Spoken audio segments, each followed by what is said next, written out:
beginning of human history, diabolic people have persistently used God's name to commit heinous atrocities all over the world. Wars become more bloody when religious sentiments are attached. Enemies see each other as abominable infidels that deserve to die. During the Nigeria-Biafra War, atrocities and war crimes were obviously committed, but the international community failed to identify or recognize the ethnic and religious implications. However, the purpose of this work is neither to apportion blames nor criticize anyone, but to preserve history and to let our younger generations who were not born during the struggle know the kind of songs used to boost the morals of the Biafran soldiers.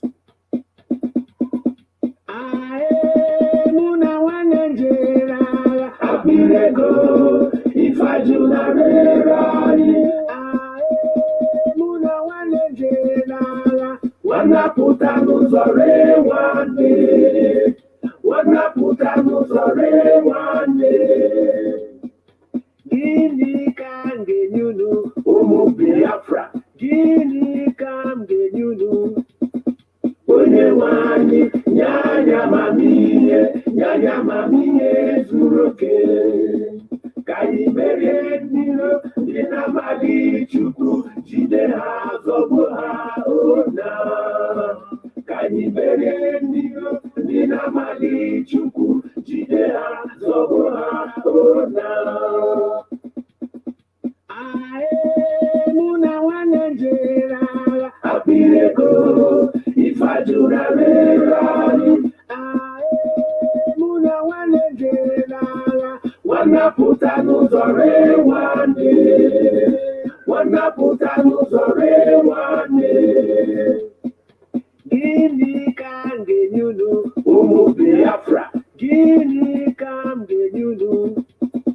Onye wanyi, nyanya mamiye zuroke. Kayi merie ndiro, nina mali chuku, jide ha zobu ha ona. Kayi merie ndiro, nina mali chuku, jide ha zobu ha ona. Umokoribe mujikere nuna yemeye. Umokoribe mujikere nuna yemeye. Beka unu si Biafra. Beka unu neje Biafra yabarapo. Biafra gane bozo gabiri. Biafra gadindu. Take my boots off when I die. Oh Biafra. Take my clothing to the camp. Hallelujah, give my gun to someone else to fight for fatherland. Biafra, take my boots off when I die. Ojukubeze na la Biafra, edere ya na buri. Awolo wo wane ya Yakubu go one. Ewe ikimeri Biafra, Biafra win the war. Amodu Kasheli machine, heavy artillery, bomb and fighter. Enye mugawa wanting to ge mama ewe nonu. Enye mugawa wanting to ge. Enye mugawa wanting to ge mama ewe nonu. Enye mugawa wanting to ge. Umu Biafra, unekwe na kagowa chuno. Unekwe na kagowa chuno. Ọchịchị ga-esila Chukwu bịa onye eze, anya chọrọ ọchịchị gọwa ruo mgbe ebighị ebi. Ọchịchị ga-esila Chukwu bịa onye eze, anya chọrọ ọchịchị gọwa ruo mgbe ebighị ebi.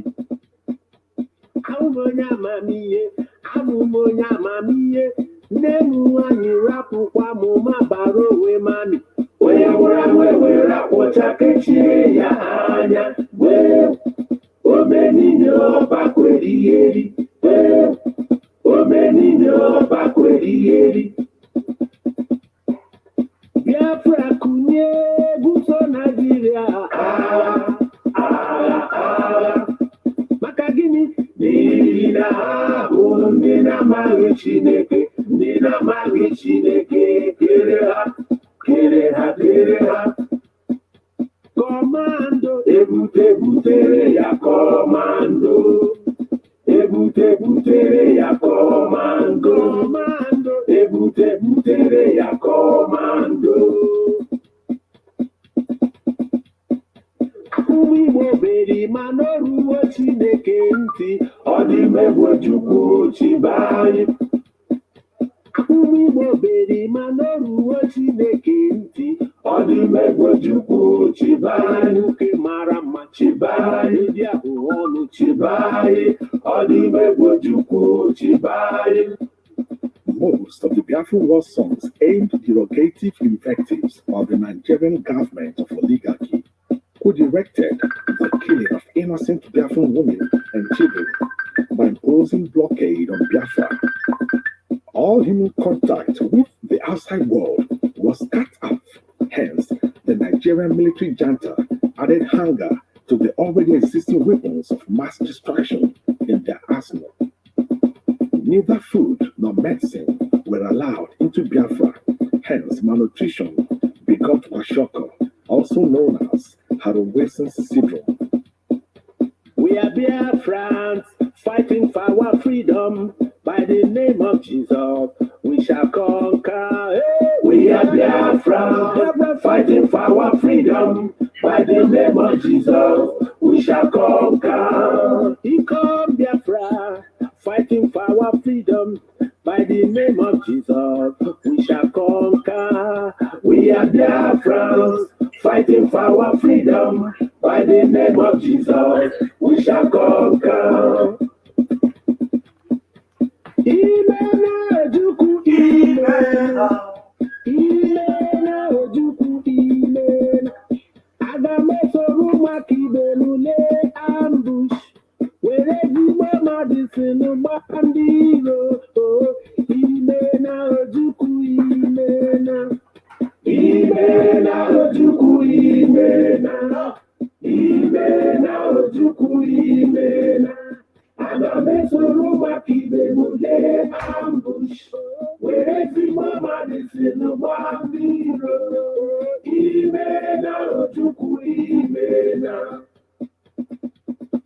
Nkume mbebi ebi kwe ka m soro n'ime gị. Nkume mbebi ebi kwe ka m soro n'ime gị. Biafra na mara mma kwe ka m soro n'ime gị. Nkume mbebi ebi kwe ka m soro n'ime gị. O mere ọma bụ kpakpọ ma jijiji ọma ruru. Nkume mbebi ebi kwe ka m soro n'ime gị. Enyi lele, enyi Biafra n'ala, enyi lele, enyi Biafra n'ala, enekwa n'Ọkigwe setọkwala Biafra, enekwa n'Enugu setọkwala Biafra, enekwa n'Ọnịcha setọkwala Biafra, enyi o, enyi o, enyi o, enyi o, enyi lele, enyi o, enyi o, enyi. Onye mbụzọ ga-abụ onye ikpeazụ. Nna Chukwu ekwena, Nna Chukwu ekwena. Onye mbụzọ ga-abụ onye ikpeazụ. Nna Chukwu ekwena, Nna Chukwu ekwena. Anyị na-aga n'iru, anyị na-aga n'iru, ịlaghachi azụ bọọlụ. Anyị na-aga n'iru, anyị na-aga n'iru, ịlaghachi azụ bọọlụ. Nna agbalụmo, abụfụ niile tara n'ụwa na-agbalụmo, ndị iro niile gburu n'ụwa na-agbalụmo. Nna agbalụmo, abụfụ niile tara n'ụwa na-agbalụmo, abụfụ niile tara n'ụwa na-agbalụmo.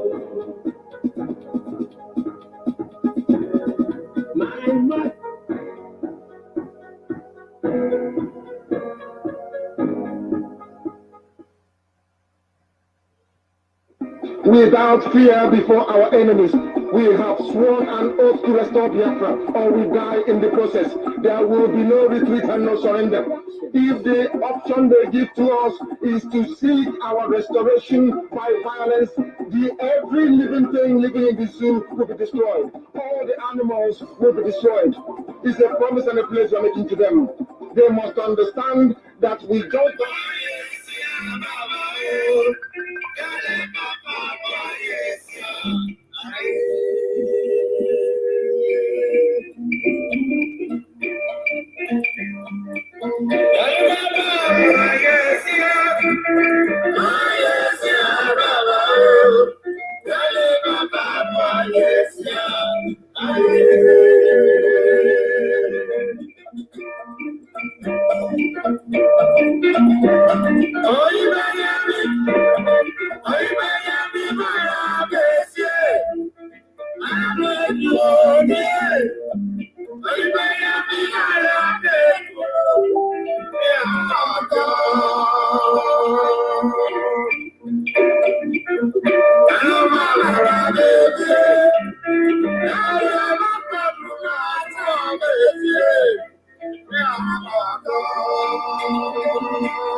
Good evening, wonderful people, great dear friends, lovers of freedom, our Ududuwa brethren, even those from the Middle Belt who have now risen up to seek their self-determination.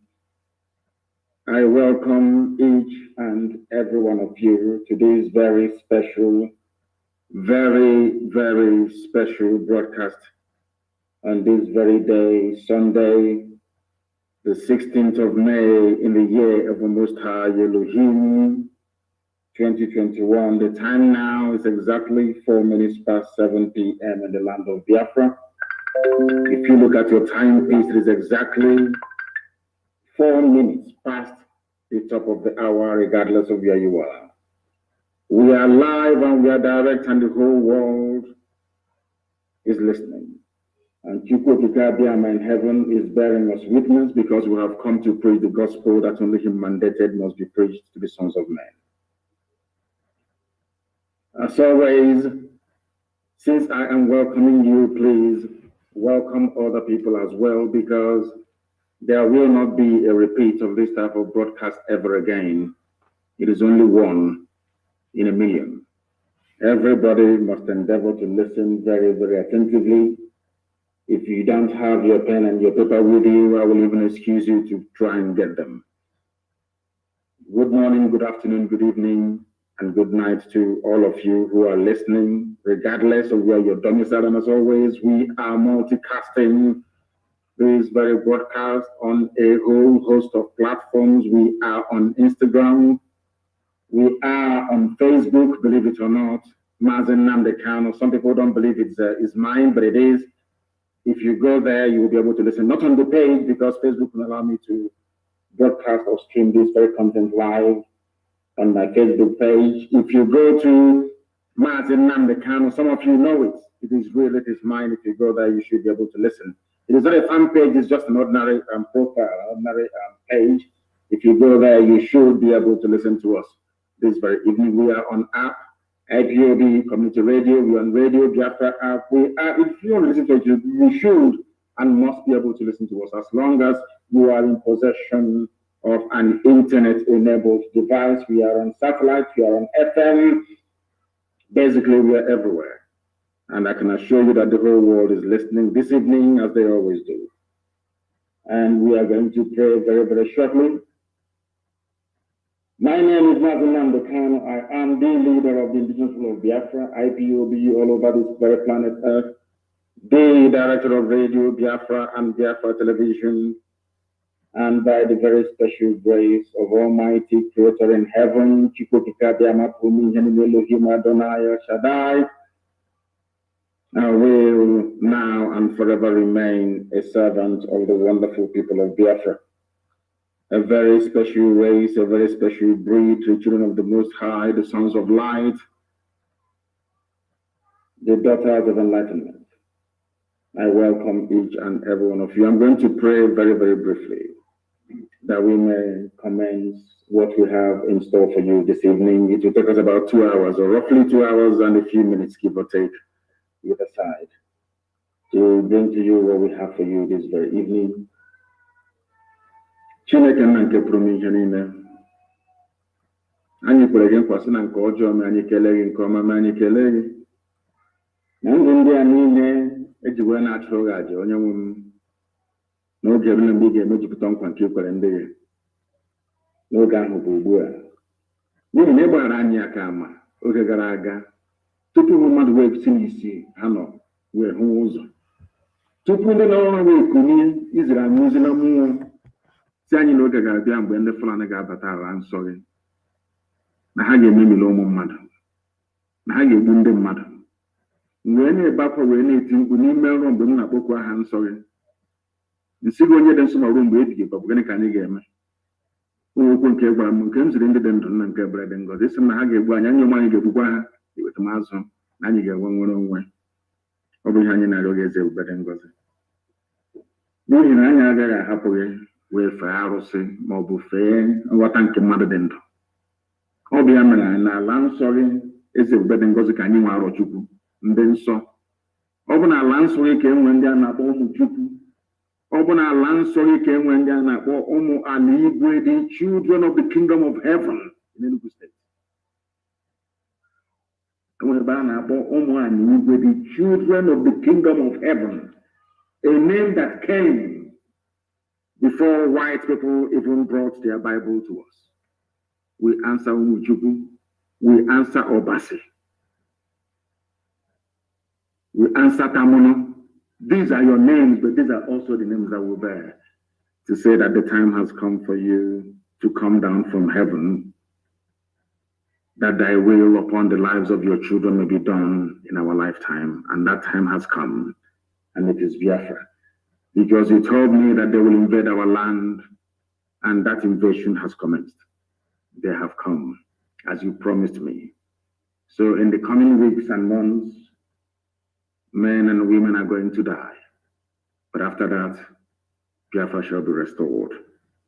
We want to be alive in the land of the living to give your name praise, adoration, adulation, exaltation, and glory. Because Biafra is yours. Now and forevermore we pray. He said, very many years ago, I told you something that has come to life this very day. That in time to come, that the Janjaweed will come into our land. And they have come. The funny thing is that they did not just come into our land, they're also in Yoruba land as we speak.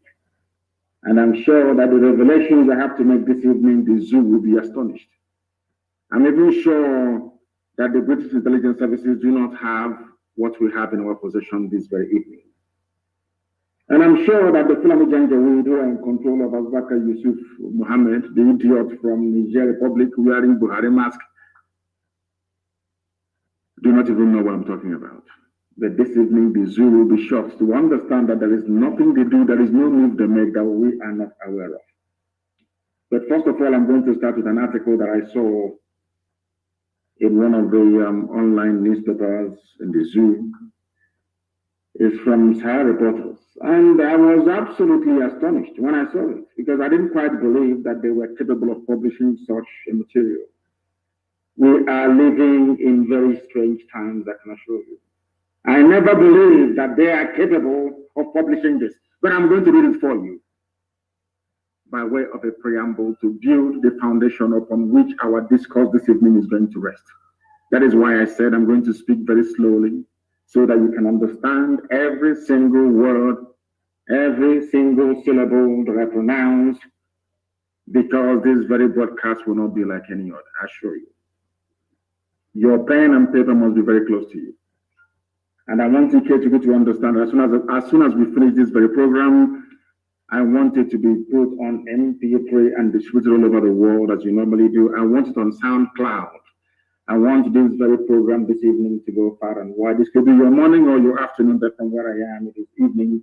So you must allow me or excuse me when I make reference to the time that we are in, which is evening, here that I am at this precise moment. This article, the headline is Stop Calling Eastern Security Network a Terrorist Group by Adebayo Raphael, published by Sahara Reporters. And I'm going to read it, please, if you bear with me. The Nigeria that Buhari desperately desires is one in which all Nigerians practice fatalism. The day we all become fatalists in the face of the mighty oppression and injustice happening under Buhari's regime is the day we stop being free. In other words, there's an acknowledgement by this very writer that we are living under a regime of terror and bondage. The only mistake he made was to refer to it as a Buhari regime. It is not. It is an organized Fulani banditry regime. Fulani Caliphate is in charge of everybody right now in the zoo as we speak. But what troubles me is that they have managed to get into the minds of the people. Not into the minds of IPOB, of course, heaven forbid. They have now managed to get into the minds of the people. And that is why they are able to wreak havoc. And I want everybody, those of you from the Middle Belt, those of you from the South, those of you who are still in support of one Nigeria, I want you to understand what is to come. As a result of your foolishness and your stupidity, you are handing over your land to Fulani people, and I'm going to prove it to you this very evening. This very brilliant writer, Adebayo Raphael, went on to say that the news mediums reporting ESN as a terrorist group are doing a great disservice to the Nigerian people. Do you understand this very clearly? There are some media houses, some newspapers, and all the rest of them trying as much as they can, of course, with very limited success to tag Eastern Security Network a terrorist group. And why are they trying to do that? Why do you think they want to tag ESN a terrorist group? Not Fulani bandits, no, not Miet Yala, not at all. Not those killing, raping, pillaging, and sacking towns and villages. Not at all. Not those that have renamed some villages in Benue State into Fulani names. No, they're not terrorists. It is ESN. Why? Ask yourself that simple question. Because Eastern Security Network is on record as being the only people to drive away Miet Yala from any state in the entire Nigeria. We drove Miet Yala away from Ebonyi State after 4 years of war. 4 good days of war, they ran away from Ebonyi State. That is why they have now gone to them, bring in their big guns, their big brothers. They were going to face them and we shall defeat them. Miet Yala was in Ebonyi State as a fully fledged, functioning, Fulani-sponsored terror group. Even your so-called presidency said in the public that they are legitimate stakeholders in the government. In other words, what is happening in Nigeria today is an organized Fulani banditry. But some of you in the South are too stupid. You are too useless, you are too hopeless, you are too idiotic to see what Fulanis are doing to you. But it's going to happen. Because before I came on air this evening, I had confirmation that they are now in Lagos. That was what they were trying to cleverly disguise as IPOB attack on Lagos. I want to let you understand. If I tell the terror group in Lagos, you will marvel. But we know we have their intel, and I'm going to give it to you this evening as we proceed. They are trying to get you to tag ESN a terrorist group. Why? Because we defeated Miyetti Yala in the East. We rendered them useless. It was because of the work that Eastern Security did in the past, is doing now, and will continue to do. That is the reason why the Southern governors came together in Asaba only last week to announce a ban on open grazing, to try for the very first time in their lives to confront head-on this Fulani Islamic hegemony as a result of the bravery and sacrifice of Eastern Security Network men and women.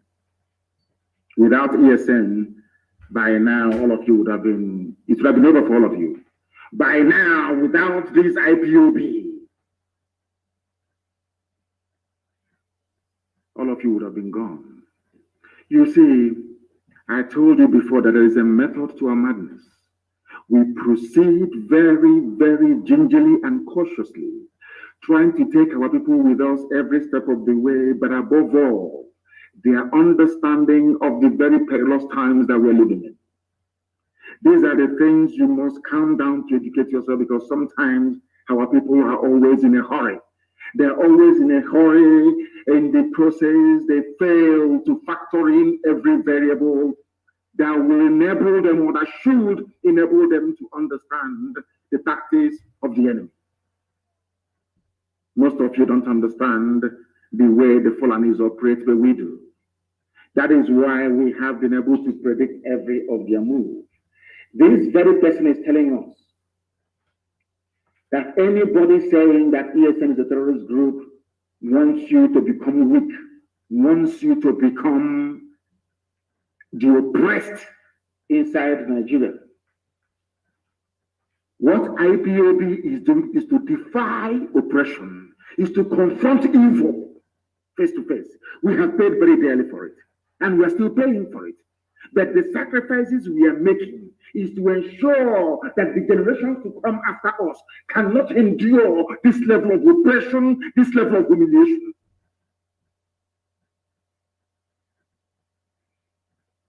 Now listen to me very carefully.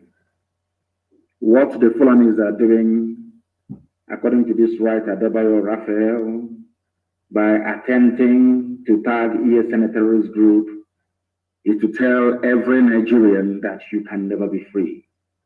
That freedom means being targeted and killed by the Nigerian state. He went on to say, but I reject that. We cannot be free and not be free. In other words, if you decide to cage the people, they must rise up one day to agitate. He went on to remind us very, very simply that on 30th of May 2016, about 1,000 women, men, and children were peacefully marching to commemorate the killing of roughly, he said 2 million, of course, it's not 2 million, 5 million Biafrans that were killed between 1967 and 1970 by the Nigerian state and their British allies. They were on the receiving end of a very terribly inhumane terrorist blitzkrieg, that was what they called it, by the Nigerian security forces under the mail-faced orders of Buhari at that time when he was still alive. On that very day, a report by Amnesty, which all of you have, forgotten, of course. A report by Amnesty International confirmed that no less than 150 peaceful Biafran commemorators were shot and killed.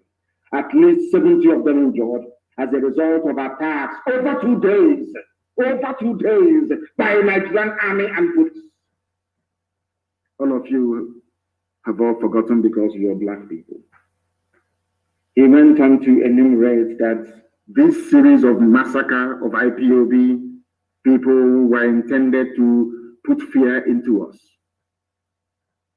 They were intended to make us bow before the Fulani Caliphate, so that others may become amenable to the rule of the Janjaweed. But because IPOB stood strong despite all the things that we went through, that is the reason why people, especially from the south and to an extent from the north, from the middle belt, are now beginning to rise up to say that I went into it as well and was sacrificed. So was my mother. My men died defending me in my house. This very article went on to enumerate in great detail every illegal activity brought upon the people of Biafra by the Nigerian state that some of you seem to have forgotten.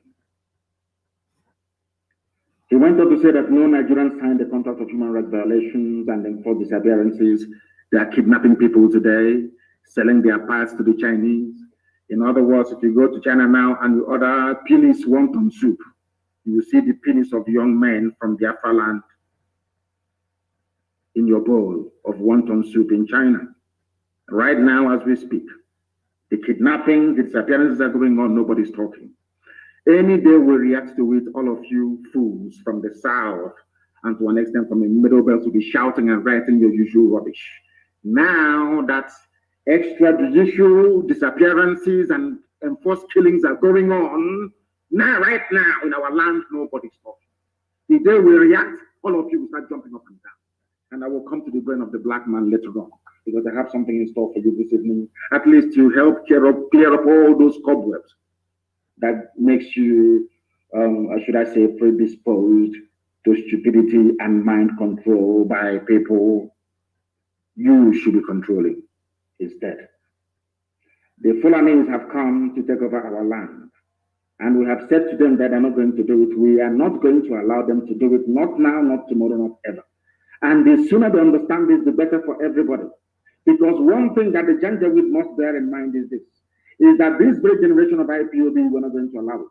And I want, you can call me a terrorist, you can write all the junk you like.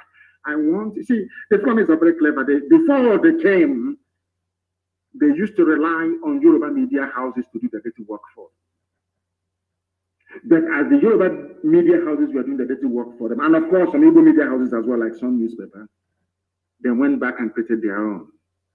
Some of you didn't know there was a newspaper called the New Nigerian Newspaper in those days, trying to trumpet the position of the North, or should I say the Arewa or Sharia North. Today they have the Daily Trust and they have Premium Times doing a very beautiful job for them. Their job is to assuage you. They are the ones that will come and inflict injury and pain on you. They are the ones telling you, oh, don't worry, it will be better, you will get healed. They will never tell you that the person beating you will ever stop beating you. No, they will tell you, oh, don't worry, it's not only pain. After a while, you get over it. And one day, like support Joseph Carlo, all these fully to understand what I'm saying this evening. You people have placed our lives in danger. Because of you, that is why all these killings are going on all over the place by the Fulani. Because of you, those of them in the West, like Tinubu, Obasanjo, and all the rest of the fools over there. Because of you, that is why this evening, as I'm right here on air preaching, Yoruba people are paying ransom to go to their farms to go and farm in Yoruba. The media will not report it. The same way they will not report how many soldiers they have lost so far. That is their new game plan. But in Biafra land, they will keep dying. That I assure them. Kidnap all you like. Intimidate all you like. Oppress all you like. But let me tell you something you don't quite understand. We are involved in a nationalist pursuit. We are pursuing the freedom of our land. And it can never stop. I want Fulani to understand this very clearly. Understand it very, very clearly. We are not going to stop. Not today, not tomorrow, not ever. If you have come to our land to kill us, you are going to die there. That I can assure you. I am not perturbed by the tag of terrorism, by the tag of you're proscribed, the proscribed, outlawed IPOB, a human being in Nigeria who is suffering, a journalist who is suffering, a media house that understands the pain, the suffering, the anguish, the torments that the people are going through every day is starting this junk on a daily basis. And the Fulani Janjaweed, they're all going to find you. They will find you. Do you know that people are being kidnapped in Aba by the Nigerian army sent to Sokoto? They are now demanding ransom. A man paid 6 million naira only 4 days ago to have the wife, his second wife, released to him that was taken to Sokoto. Are you sure you people don't actually understand what is happening around you? We are in a state of war. They've not declared it, but we are in a state of war. Nelson Mandela was called a terrorist. Yes, Nelson, go and do your research because everything I tell you is gospel. Nelson Mandela was tagged a terrorist. Oliver Cromwell, that draws a semblance of the rule of the people. The reason why in England you have the House of Commons today, that the power resides with a commoner, a prime minister, like Boris Johnson, is because of Oliver Cromwell. Are you listening to me very carefully? The reason why the House of Common People in England is the strongest house you have, not the House of Lords. They are the ones that make the laws. The reason why in England today, somebody who is not either a landed gentry or somebody who is not from the royal family or somebody who is not titled, like an earl, a lord, a viscount, is not the prime minister, is because of a man called Oliver Cromwell, an Englishman. He too was called terrorist. So too was George Washington. During America's War of Independence, George Washington, this America that every ant wants to go to, this same United States of America that everybody will die to go and live in, is called the land of the free. Or should I say the land of the brave and the free? The man that made it possible is George Washington. The British called him a terrorist.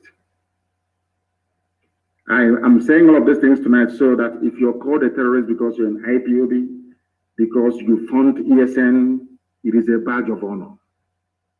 After following what I'm reading out to you tonight, you will understand it. Who are we compared to Nelson Mandela? Of course, we are nobody. Yet he was called a terrorist. It didn't stop him. It did not stop the armed wing of ANC Kuntu from doing their job to make sure that apartheid collapses. Apartheid, where South Africa abducted, anything abductable, they abducted, they killed, they massacred. At the end of the day, the will of the people prevailed. Our people should not despair.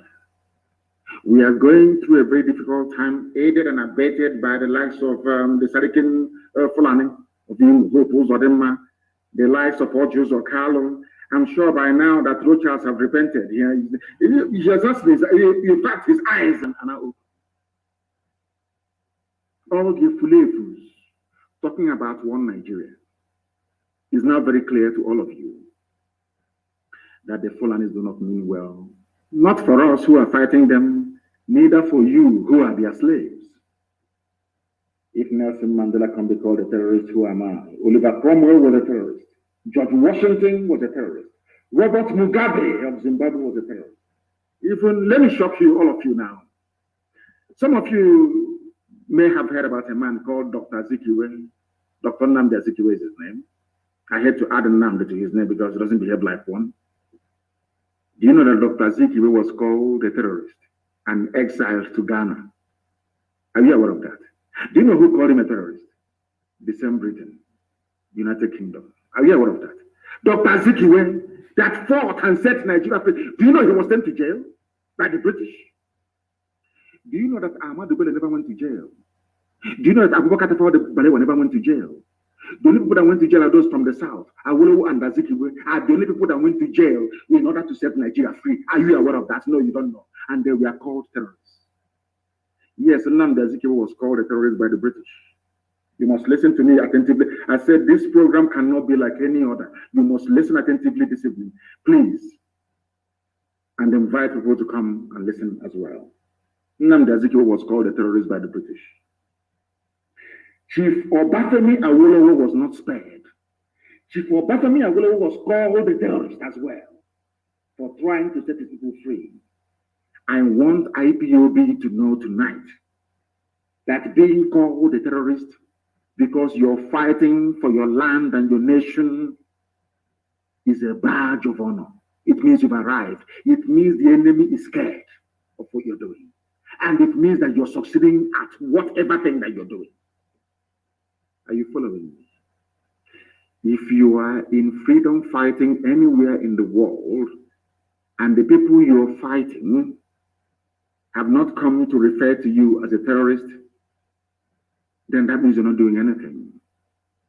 That means you're not threatening the status quo. Do you understand me very well?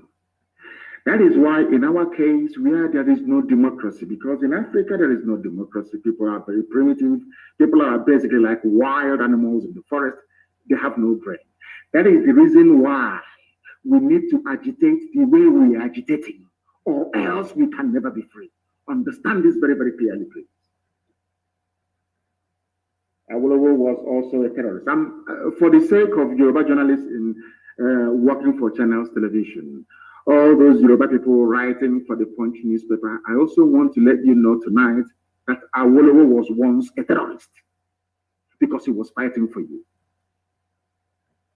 I hope you understand what I'm saying this evening. The world knows we are not terrorists.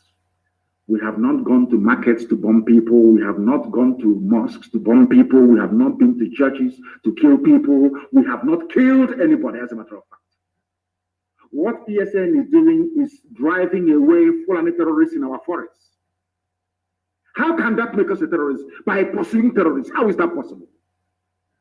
How is that possible? Now pay attention to what I have to say. Do you remember those police they sent to Somalia? And I want people in Lagos to confirm this. I want my Yoruba brothers and sisters to confirm this, please, tonight and tomorrow morning. Do you know those police people they sent to Somalia? Ask yourself, why would any sensible country in the world send their police to Somalia? Is that possible? Do you know what they went to Somalia to do? I think that the Nigerian government will be shocked tonight that we have this intel. And I want to let them understand that the M branch of this very movement of IPOB to restore Biafra, our M branch is far more resourceful than any other organization in the whole. There is no move they make we don't know. We know how many tanks they are bringing. We know how many soldiers they are bringing. We know the type of armaments they are bringing. Everything we know. Ask the National Security Advisor of Nigeria. Ask their head of National Military Intelligence in Nigeria. Ask all the so-called big wigs of intelligence in Nigeria. And also ask the British. Why did Nigeria send a so-called policeman to Somalia to go and train people? Do you know what they went to Somalia to do? They went to go and recruit Al-Shabaab, terrorist operatives, to come to Nigeria to help them fight this war. That was why they went to Somalia. I'm sure this night they will be shocked how we knew this information. They went to Somalia. There is no country in the world after the debacle of U.S. rescue mission, Operation Hope, under George Bush Sr.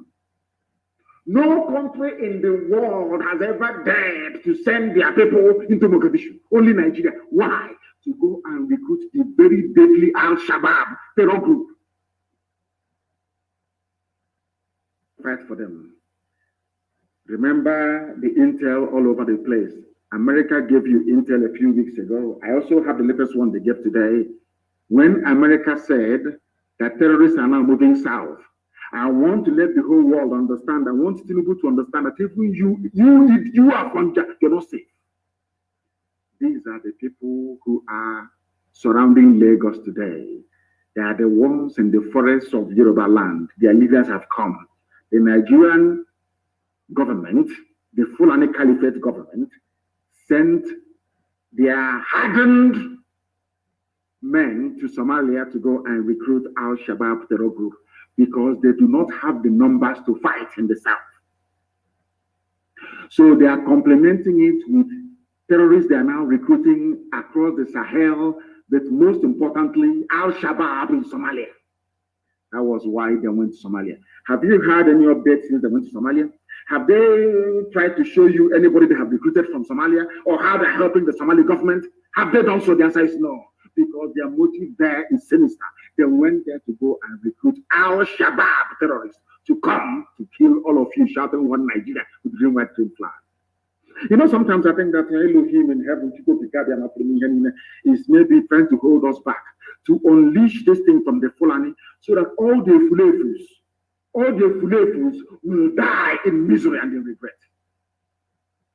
That was why they went to Somalia to go and recruit Al-Shabaab to come to fight for them. And this Al-Shabaab, they are the ones who are in Lagos, planning to attack Lagos. The Tinubu told the police commissioner to say it is IPOB. Are you following what I'm saying? Ask your, oh my, black people, why did God make me a black person? I don't understand. Why people cannot reason. Let me ask you again. Ever since their police went to Somalia, it is a foreign expeditionary mission. How come there is no update? How many Somalis they have trained? Have you ever, how, brain of a black man, have you ever wondered why? You don't hear anything about that. For the very simple reason that they went to recruit terrorists, Al-Shabaab. And they are the ones now in and around Lagos, planning to launch multiple attacks in Lagos. And the human being, somebody that claims he has conscience, woke up in the morning and decided to blame IPOB for it. When Tinubu knows that those who are in the bushes and forests in and around Lagos are Al-Shabaab, hardened Somali terrorists all the way from Mogadishu, that they brought him. Of course, history will be kind to IPOB. And this our brother have just written. His name is Adebayo Raphael. If they say to you in this life that Yoruba people will rise up to write glowingly in defense of IPOB, you will not believe it, but it is here very clear, in black and white. Al-Shabaab is in around Lagos because Fulani knows they don't have the numbers. They cannot win this war. Nigeria has never won any war on its own before in its history. They always rely on people to fight for them. After they fight, they'll start making map. That's all they do. That is all they do. And to tell you that this is a concerted effort to colonize everybody. Ever since they had their so-called security meeting last week and decided to invade the South. Some of you think it's only the East that are coming to the entire South. Have you been hearing about bandits doing this or doing that anymore? They have promised them that the oil money is theirs. That is why, Madam Tambuwal, I feel sorry for you. I feel sorry for you. The attack is coming. You can't escape it because it's too late. They understand that come 2023, should power leave the north, they are finished. So they must attack this. In fact, we are now forcing them to attack 1 year earlier than they had planned. This attack was meant to commence in 2022, but they are starting in 2021 because of IPOB and Eastern Security Network. May glory and praise be to the Almighty in heaven. Lagos is surrounded by Al-Shabaab, and that is why Tinubu is trying to pin it on IPOB, without success, of course. And I also want, listen to me very carefully this evening, please, and be writing it down. I want the Nigerian government to know this. Nigerian government, the Chinese have promised to sell you weapons. You have moved money to Shanghai. I did not mention Beijing, I said Shanghai. Shanghai is where you are right now purchasing weapons from the Chinese. China have agreed to sell weapons to Nigeria. They have also signed an agreement to supply Nigeria with weapons. I did not say Beijing. I said you are in Shanghai. That is where you are right now negotiating to bring those weapons in because you have moved Al-Shabaab to Lagos. The main strike force of Al-Qaeda is in Benue State. And the hardened remnants that you recruited from Boko Haram, they are now moving to the east from Bauchi. That is a three-pronged attack coming to the south. And I want Middle Belt to understand this very clearly. By the time the attack intensifies in the south, nobody will remember you, you are gone. Three-pronged attack. The Nigerian government recruited 3 hardened terror groups to fight this very battle for them. Al-Shabaab, they are in and around Lagos and Yoruba land. They are the ones to lead the attack against Yoruba people. The main strike force of Al-Qaeda in the Maghreb, they are advancing through Benue. They will enter into Kogi. From there, they will come into Anambra and Enugu. Whereas the main Boko Haram front, recruited by this same government, they are coming from Ebonyi. But they are based in Bauchi, they are coming from Bauchi. That's where the armor, that is where the tanks are that they have given to them with which to come and kill people because they have promised them the oil and gas and Biafra land. And that Allah gave Nigeria to Fulani people. Today's date is the 16th of May 2021. I pray to Elohim that this doesn't come to pass, but it's going to happen.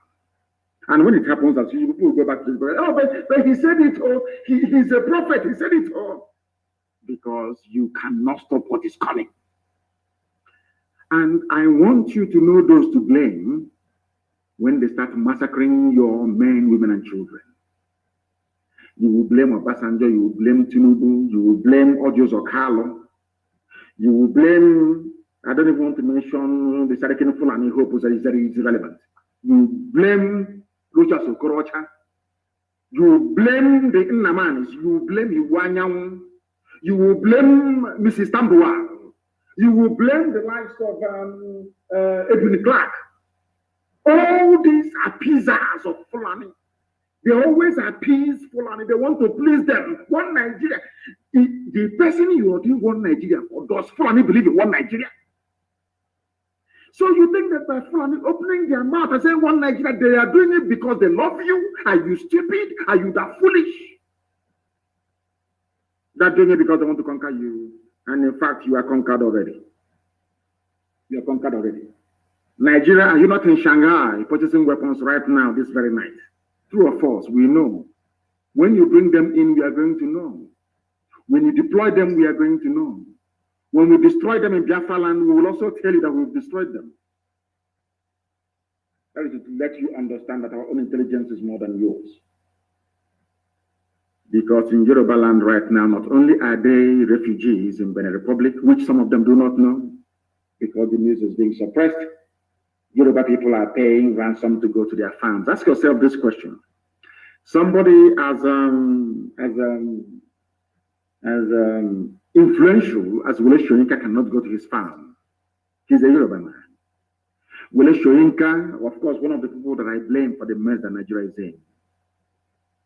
A man who is learning should be educating those of us, should be foretelling the dangers to come by virtue of his academic accomplishments. He was the one supporting Fulani Janjaweed. I don't know if they were doing it to spite the Igbo people. I don't know what for. That same man cannot go to his farm. Are you following what is happening? Are you following what is happening? Of course, they gave us BBC Igbo to do to us what Punch and all these channels have been doing to Yorubas for long. They're in front of you, they'll be doing yo-yo. One Nigeria, you're dancing. From the back, they're slaughtering you. They're slaughtering you. Because Fulani needs to create a diversion.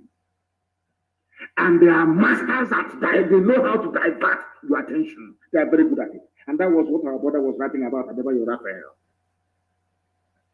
ESN is a terror group. Nobody will ask them, but did ESN bomb any church? Did they go somewhere raping and killing people? Did they steal anything belonging to anybody? The answer is no. So what qualifies them as a terrorist? Oh, no, because they're fighting Fulani. They are fighting your Janjaweedism. That is why they're terrorists. And being black people, very cowardly, very wicked, all of you are quiet. And I said this thing before, and I will say it again to the hearing of the whole world. Black people are suffering all over the world because we're a very wicked race. You can never see something evil happening and rise up to say that this is evil. Regardless of that person's ethnicity or tribe or religion, you say this thing is evil. I was in detention. I was paying for wrongfully convicted and wrongfully accused northern boys to have access to decent legal representation. I was paying for it. I was in detention. I was paying for it. I was paying for people who were wrongly accused of being Boko Haram members to be set free. I did not mind which tribe they came from. There is a video circulating, and I want all of you to circulate that. I was in High Court. I was the one that paid for the parents to come to Abuja, to High Court, that I may tell the whole world where their children were being kept. I did not do it because they were Igbo or Efik or Ibibio or Biafra. No, not at all, because they are human beings. And the truth must prevail. And I'm telling you, maybe that is the reason why, despite all their attempts to kill me, they have not managed to do so. Because this God that we serve in heaven can see the hearts of men, even in secret. And know that I harbor no ill feelings towards anybody on this earth. All I want is to be free. The reason why I want to be free is because Nigeria can never work, not today, not tomorrow, not ever. And I have pride and I have honor. I cannot be following white people all over the place, staying in a white man's land, working, them giving me everything, 24 hours, electricity, housing, education, everything, and I cannot give the same thing to my people.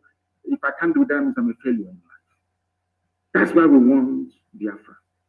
Not out of hatred for anybody, not at all. But Fulani wants to take our land, and we're saying no, they cannot take it. And some of you idiotically are supporting them. In the next coming months, you will see the result of the damage you have done to yourself. You will see it. Because I know that Fulani Janjaweed, they need access to our oil and our gas. And I'm telling the UK government today, Katrina Lang, all these plans you're putting in place, because the person on the ground directing this Fulani attack is a woman, a white woman, Katrina Lang. That's the one doing all this work for Britain. Britain, one day, you see this little snake you're feeding, this Fulani Janjaweedism you're supporting, they will destroy you. One day they will kill British people in your so-called Nigeria. Go and mark my words somewhere.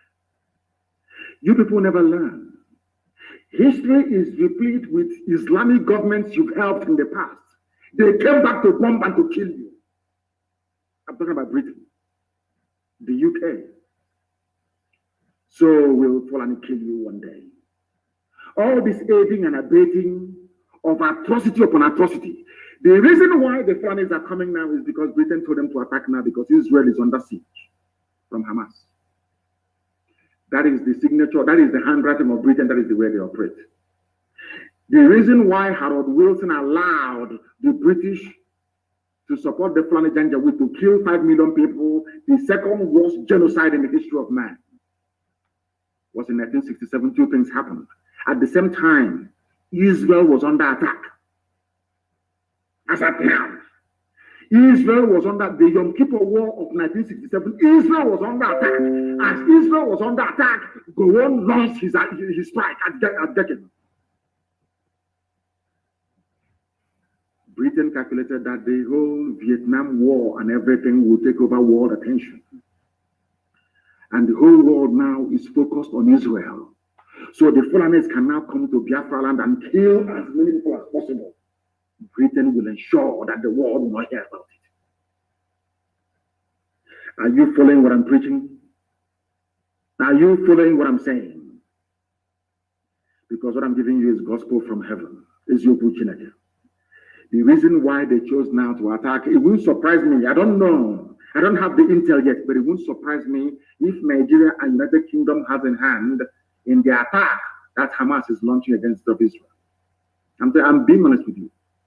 Or maybe they knew about it. Of course, they have a very credible and formidable intelligence services. They knew about it.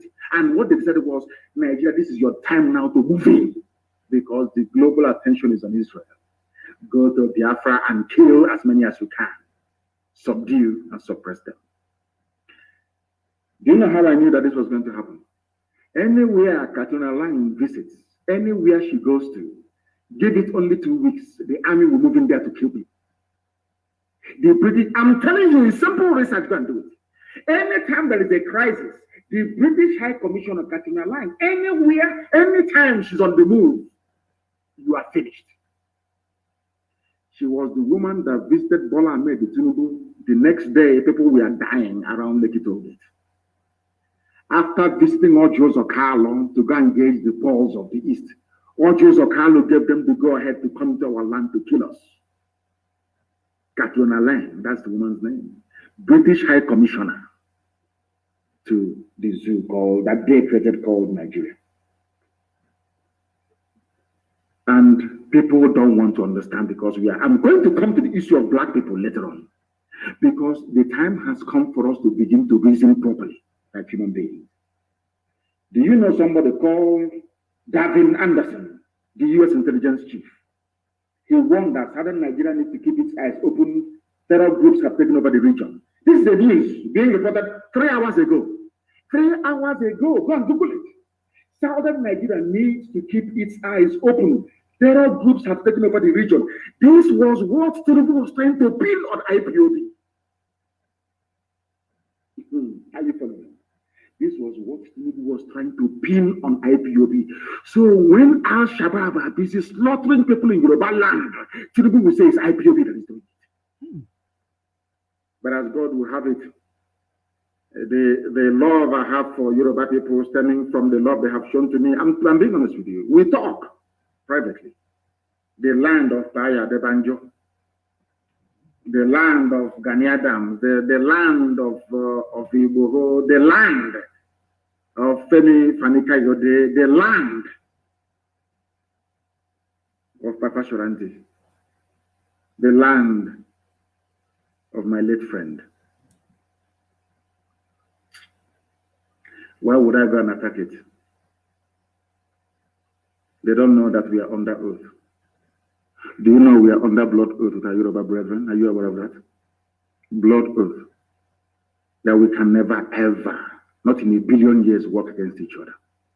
Never. That is why you see their rallies. You see the way they do their rallies? That is why everywhere is public. And the intelligence officer that spoke to us told us that they don't want to attack Yoruba yet. Their plan before was to attack Yoruba first. Take over Yoruba land and then come to the east to subdue us. But that the only people they fear is IPOB. Go and ask them. That is why they want to demonize us. If you're from the south, I want you to listen very carefully. If you're Biafra, if you do the war, even from the Middle Belt, the United States has said that the southern part of Nigeria should stay on alert because terror groups are already establishing their presence in the country and moving down south. The warning was made in a media briefing by Gavin Anderson, commander of the U.S. Special Operations Command Africa. He said Al-Qaeda is also expanding to other parts of West Africa. We have engaged with Nigeria and continue to engage with them in intel sharing and in understanding what these violent extremists are doing. Not IPOB. Al-Qaeda is there. Al-Shabaab is there. Three-pronged attack. ISIS in West Africa is there. And Tinubu wants to pin it on IPOB. You see how evil these men are. But our God is fighting for us. That is why we receive us. They don't even have this intelligence we do. I know where they're buying weapons now, Fulani. Fulani can never fight a war on their own.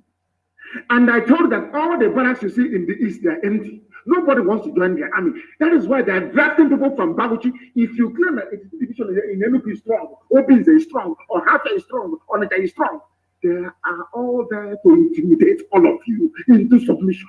That the plan is rule over you. That's all. There are no men. They have to go and now they are recruiting terrorist groups to come and fight for them.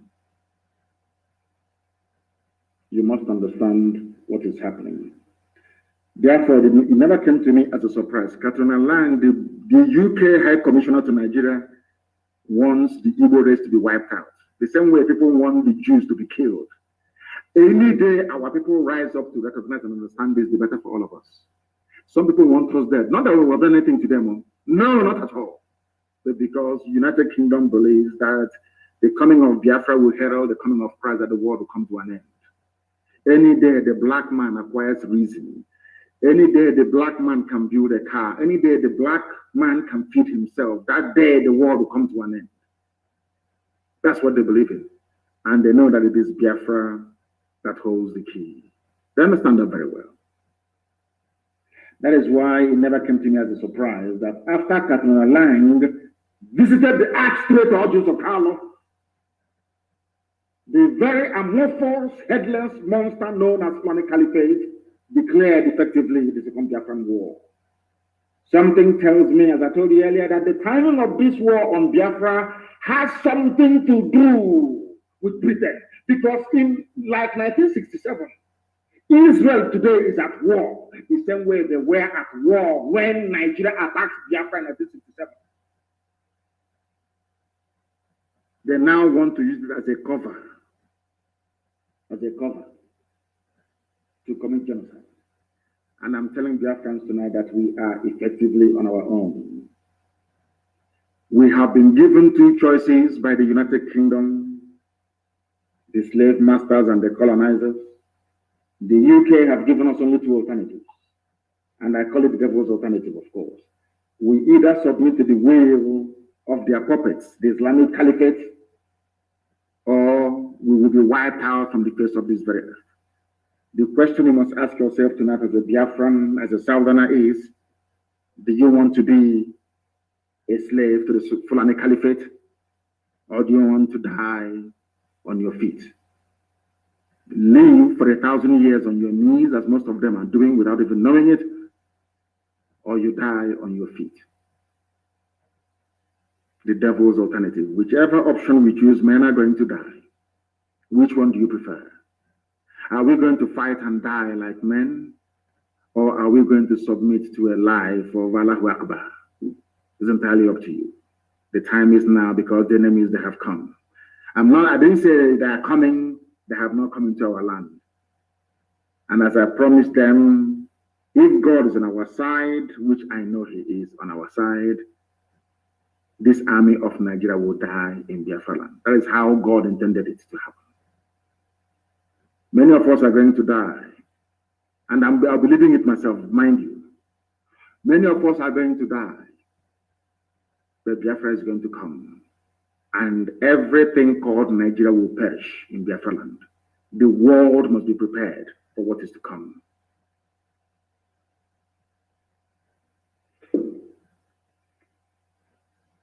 We are not going to be slaves in our land. I want to let Katona Lang, the UK government, to understand this. That we have chosen the path of death than to submit to the will of the Fulani Caliphate. Death is better for us. People are dying every day. They're not human beings. People are dying every day. Are we better than them? Those who are dying, are we better than them? We must develop the mindset of the Afghans. That is why Afghanistan cannot be taken. It doesn't matter the firepower you have. NATO is in Afghanistan. Have they taken Afghanistan? The answer is no. You are coming to kill us, but we are also going to die together in the land of Biafra. Let anybody say I did not warn them, because things are going to start happening in the next 14 days. When it starts happening, if Philippines may talk and yap and write their rubbish. But now that the Fulanis are kidnapping our people, disappearing us, killing people in truckloads, nobody's talking. We must make our land impregnable for them. And that will involve a lot of destruction. I'm saying it live on air so that all of you will understand. To slow the advance down, we need to destroy a lot of things. We must destroy a lot of things. That is how all of you will come to your senses to understand that we are in a state of war. They want to circle us. They are using the flavors amongst us to try to be, assuaging your, should I say, your bruised egos, all of you, writing no rubbish about one Nigeria. From next 2 weeks, we are going to start dying for what we believe in. Not 1 or 2 or 3 or 4. We are going to die en masse, and we are going to take them with us. By the time the slaughter happens, it will be so intense that you see that CNN, they'll come to Japan to cover this very war. That is about to happen. You see CNN, all of them running away from Biafra, they will cover it by force, because we are going to kill every Nigerian soldier on Biafran soil will die. God is my witness. And I will lead this very army myself. I want the UK to understand that we have chosen to die than be slaves. At the end of this newly declared war against Biafrans, many of us will perish, but out of these very ruins, Biafra is going to rise up again to the eternal glory of Chukwuka in heaven, that his will may be done on earth as it is in heaven. I want them to understand. Let it not be tomorrow. People say, but the suicide bombing is not part of our nature. It's not our life. It's not our culture. Now, that Fulani are there. We are going to die with them.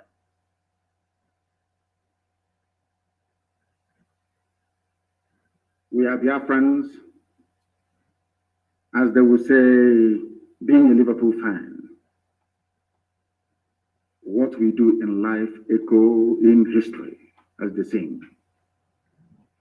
What you achieve in life will echo because it's appointed unto man to die only but once. Earlier I was mentioning Mandela, I mentioned George Washington, I mentioned Oliver Cromwell, I mentioned Mugabe, I didn't even know if I mentioned Castro or not. All these were called terrorists. They are all dead, but they are immortal because we still mention them to this very day. We crave immortality, and in 14 days it will start. Don't say I did not warn you, please. Don't say I didn't warn you. Fulani brought war to our land. All we asked them to do was to leave our forest and go and live in the township, rent a house and live in the town, bring down your nama, sell it, and do whatever you want to do with it. You cannot stay in our forest. You cannot stay there. If you stay there, you will die. That is the only crime that Eastern Security Network committed. Nobody can tell us today if their mosque has been bombed by ESN or any church or any village or anyone, nothing. So these people you're calling terrorists, what is their crime? Because they said that we cannot take over their land. That is the crime of ESN and IPOB by extension. As I told you a few weeks ago, the Janjaweed have opened the floodgates of hell. And unto thy hands, O Elohim, we commit our spirit. As they will say in one very popular movie, those of us who are about to die, we salute you. Because the land of Biafra will be defended with the blood of anything that moves. Rather than the Fulani to take over Biafra land, there will be no living organism in that very place. I am warning every traditional ruler, every governor, every senator to understand what I'm saying this night and take it on board. And do not quote me out of context. If you want to be a Fulani slave, go to the Middle Belt and join them there. All of you can be slaves to one Nigeria. It's your business. You say the land of Biafra, we cannot surrender to anyone.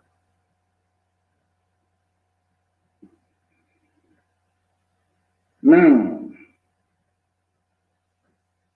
I don't want anybody to lament. Oh, they have killed us here. Don't stop lamentation.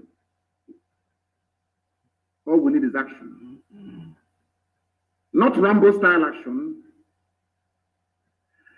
If you want to know how Britain ran away from Israel, go and read the book. Just Google it and say, how was it possible that the state of Israel was established, despite hostilities from everywhere, surrounded by enemies? But they still succeeded because they blew them out of Palestine. Or they call it Palestine, which was a name, just as they're calling us now, Southeast. They don't want to call us our name Biafra. After the Romans took over the Holy Land, they named it Palestine because they said that the Jews were too stubborn. They raised the name Israel and called the place Palestine. That's what they do. Because when somebody wants to completely overwhelm you, they change your identity for you. And if you're a very stupid black person, as most of us are, of course, in Africa, you swallow your new name, hook, line, and sinker. Israel was named Palestine by the Romans that came and burnt the temple down because of rebellion. That they were too rebellious. The same thing they tried to do to us. We must be very, very strong. Go and ask them how they did it. They blew them away from there. Not all this Rambo on the road. Every road leading into Biafra land will be mined. Everything that is Nigerian, whatever police or army that steps on our road will blow it to the kingdom come. Very neat and simple. And I will make a cowboy and Rambo. We don't need that rubbish. So we destroy everything destroyable. We need to force them. I said before, when we drive away the Fulani terrorists from our bushes, they will bring in their army. We will kill their army. They will start throwing bombs from the air. After that, they will leave us alone. I'm telling you, you mark my word, that's how it's going to happen. When I told you that we will defeat Mietiala, did you believe me? When I said we will drive away Mietiala from our land, did you believe me? We did it without the help of any governor, no politician, nobody. This great family, this IPOB, Chineke Gozion and Dioma, we are dying, isn't it? At least we are dying for what we... How about those being killed by Fulani Janjaweed in the Middle Belt? They died for nothing. They're not fighting for anything. They're not fighting for the independence. Nothing. They're just on the farm and they're killed. For you to die in the cause of defending your country, your nation, is the greatest accolade anyone can have in this life. You must understand that. From today, we must stop lamenting on social media and engage ourselves in activities that will slow down the enemy. We know where they're coming from, always from three sides. They'll try to come from Kogi, they will come from Ebonyi, they will come from Enugu. Only three sides they can come from. Only, nothing else. We slow them down. We destroy everything destroyable to slow them down so we can kill them. They're not trained in war because they're not patriotic. These are terrorists. What inspires them is some stupid quote in the Quran. What inspires us is the gift that God gave to us. That this land of Biafra is ours. In perpetuity. No one can take it from us. No idiot can. We are in a state of war. Every scientist, everybody must come out now to begin to prepare. We are going to dig our trenches. We are going to amass everything that we have built so far to prepare to repel the invaders. Every DSS office that we know of, every army cantonment or barracks that we know of, will be placed under surveillance. And we must begin to deal with them as we lay our hands on them. Because before I came on air today, I wanted to apologize to white people. You know, before I used to be very angry about against slavery, against colonialism and all the rest of it. But in a way, today I want to apologize to Europeans and to Americans that enslaved black people. Because I have come to believe that the best thing that ever happened to we black people is slavery and European colonization. It's tongue-in-cheek, if you understand. It's sarcasm, if some of you can actually absorb it. Sometimes I wonder what would have become of us had Europeans not mercifully sold us as slaves, colonized us, or given us limited knowledge with which we are making mouths today, boasting. I went to school. I went to Harvard. I went to Princeton. Oh, God. Because I believe very strongly that we black people, we are a disgrace to humanity. Shameful. If with all our education, claims of patriotism, and goodness knows what else, we are still being fooled that Buhari is alive, then no black man deserves freedom. The black race, I believe, as somebody said a while ago, I don't know if it was in Powell, I don't know who it was that said that Africa should be colonized again and dominated forever. Maybe they have a point. It seems to me that black people are intellectually inferior to every other race in the world. As I tweeted, was it yesterday, without Nigerians, I wouldn't have known how easy it is to fool and deceive black people. Since our brain cannot even interpret what our eyes can see, how is it possible that we can transform our society to serve our needs? It's not possible. If when you see something, you can even interpret what you're looking at. We are foolish, both old and young. But in Biafra, we're going to redeem ourselves. Because it seems to me that we have eyes that we cannot see. We lack the capacity to engage the relevant sections of our brain that has to do with critical analysis. That is why Fulani can come to and say, IPOB is a terrorist group. You, as a southern journalist that went to school, a journalist that went to school, you will say, instead of to ask the government, but what did IPOB do for you to outlaw them? When Mietiala is going about killing, raping, and maiming people, you are outlawed, proscribed, outlawed. You can't ask questions because you don't have conscience. That part of our brain that has to do with critical thinking and analysis, in black people, I don't think it is working. When you see something that is beautiful, Don't you say that thing is beautiful? You may not have been to Niagara Falls. You may not have been to Cattle Ranch. You may not have been to Uguta Lake. You may not have been to, I don't know, Otampa River. You may not have been to. But when you see beauty in nature, the first thing you do is to acknowledge it. When you see a handsome man, a beautiful woman, you don't need anybody to tell you that this thing is beautiful. You will say, oh, but this one is so beautiful, or this television is so pretty. Do you know why? Because your brain automatically identifies anything that is beautiful. That is how human beings are created. You may not have seen that thing before. As one old woman taught me, once your eyes behold something beautiful, your eyes, oh my God, this is so beautiful. Because that part of your brain is still functional. Which means that everything bright and beautiful, your brain will automatically tell you that that thing is beautiful, isn't it? Anything that is bright and is wonderful, like the rainbow, you say, oh my God, or a sunset in the morning, or sunrise, you say, how beautiful this is. Because your brain is telling you it's beautiful. You don't need anybody to tell you. The same thing goes for anything that is ugly. If you can stop and behold something and say, oh, this is so beautiful, you can also rise up and say that this thing is very ugly, it is evil, it is bad.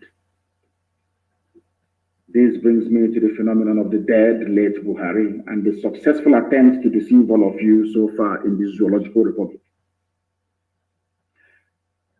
Let me leave out the more complex, interpretations of the various masked wearers of the Fulani cabal that they periodically bring out to deceive all of you, semi-animals claiming you're educated, and focus on the very simple ones that prove to me that black people, especially Nigerians, are lower than wild animals. I cannot compare a wild animal to a Nigerian because that means insulting animals. I'm telling you the truth. And why am I saying this? Because of the case of Buhari, the dead Buhari. I don't know why some of you will stand in front of the mirror and look at yourselves and call yourselves human beings. With the same eyes, you look at the picture or the video, the channel television interview of this little boy with his hands, very fresh hands, like that of a 25-year-old. You saw his nose, that the mask tore. The part of the nose where the mask should be and cut off from the main nose itself. The nose was looking like that of Michael Jackson, a crumbling nose. All of you saw it. You saw his hands. And you're learning, you're educated. You still claim that that thing is Buhari. For the life of me, I can't understand. I mean, if you say that that thing in front of channels television is Buhari, may God have mercy upon your soul. That means that everything that Ku Klux Klan have been saying about black people is true. That these people are beasts, they cannot win. Even when they say the truth, they cannot stand up to say that this is what it should be. I want to know why Nigerians, having seen the hands of this little boy and the nose that is crumbling, you have all seen the obvious flaws in the mask that the Janjaweed have given to these boys to wear. You still cannot bring yourselves to ask a simple question. Do you know the person that you saw the other day? Is that little boy called Tatagwe? He used to be a comedian. He's an Igbo boy. I think he was born and raised in Zaria. You know that boy that used to mimic Buhari? Why haven't you asked yourself, where is that boy? Zoological Republic. Why haven't you asked him? That time, his name is, I think it's Tagwe, they call him. Why have you not asked yourself, where is that comedian that used to mimic Buhari called Tagwe? You know what they did to him? They took him to Asarok. They gave a Fulani girl to him, converted him to Islam. So you don't know? Of course. So because they know that Yusuf Abubakar Muhammad is useless, cannot speak. Once in a while, they bring Tagwe to come out. That is why his English, he cannot hide the flawlessness of his English. Are you listening to me? Have you ever wondered why Nigerians, having seen the hole in the neck of somebody they refer to as their president still failed to ask the question, Mr. President, how did you develop this hole in your neck? If you go to Guardian newspaper archives, if you go to Punch newspaper archives, if you go to all they have it. You can see a man with a hole in his neck. You know, when I ponder all these things, I keep, when I pray, I keep asking God, were black people in your plans when you were making man? Or did something go wrong somewhere? Somebody that did not have a hole in his neck yesterday, all of a sudden one morning, developed a hole in his neck. And the people that claim they are his citizens or whatever cannot even ask that, what is this hole doing on you? Did you have any surgery or were you breathing from your neck and they failed to close it? And these are people that want good roads and electricity and good governance.